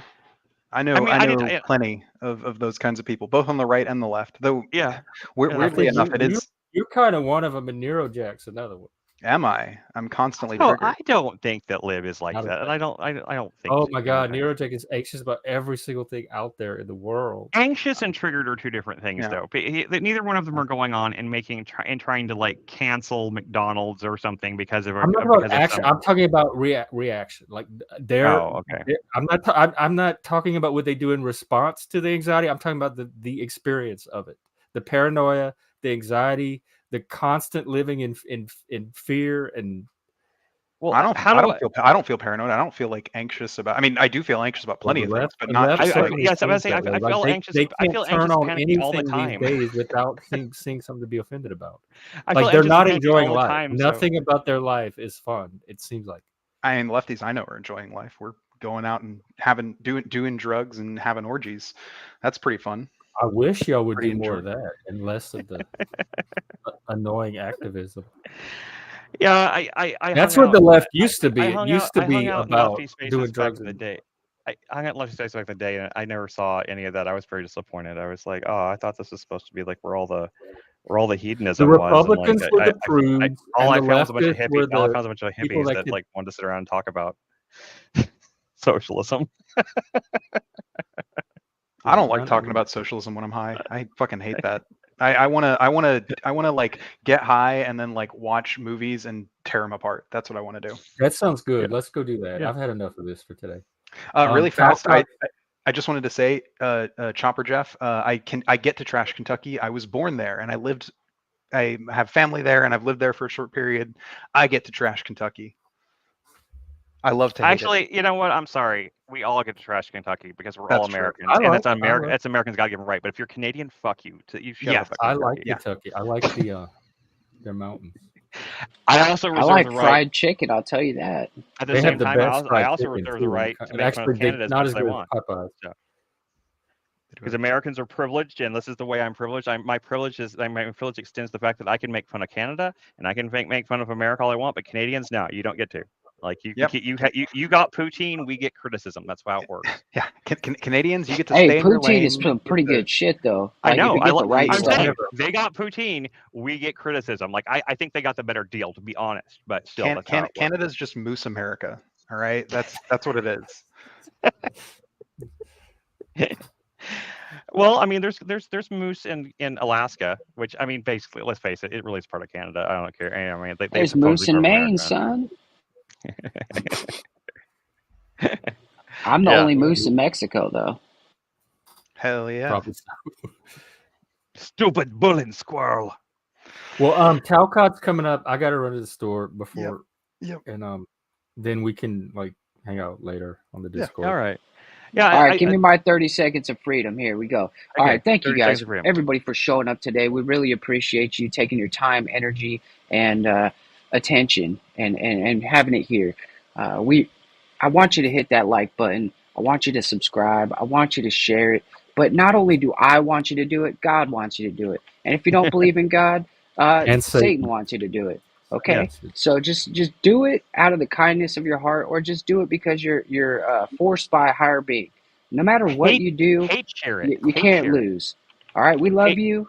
Have a wonderful day. Jeff's got to go to the store. Chris has got to get some more guests for us, and Liv, I don't know what Liv's about to do, but maybe I turned him on.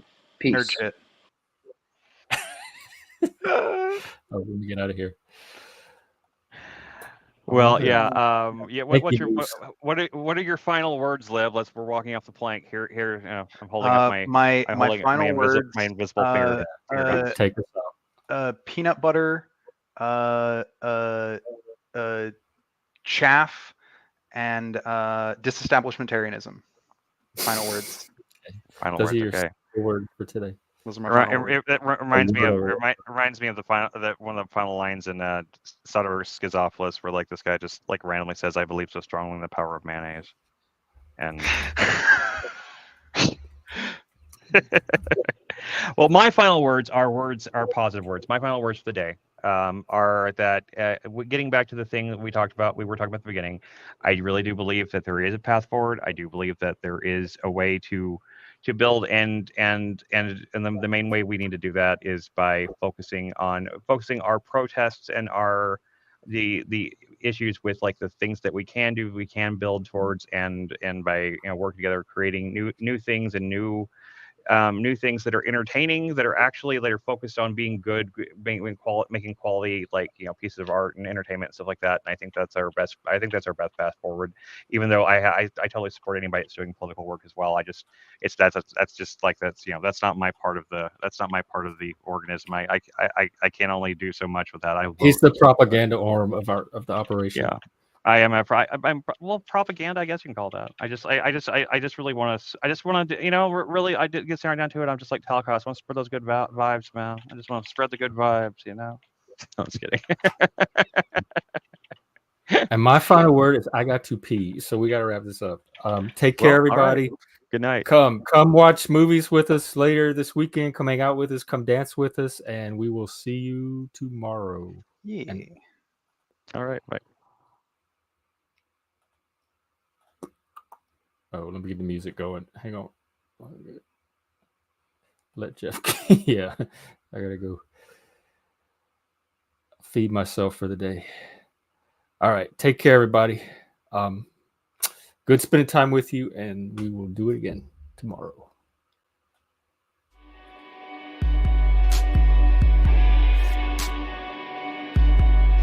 Thank y'all.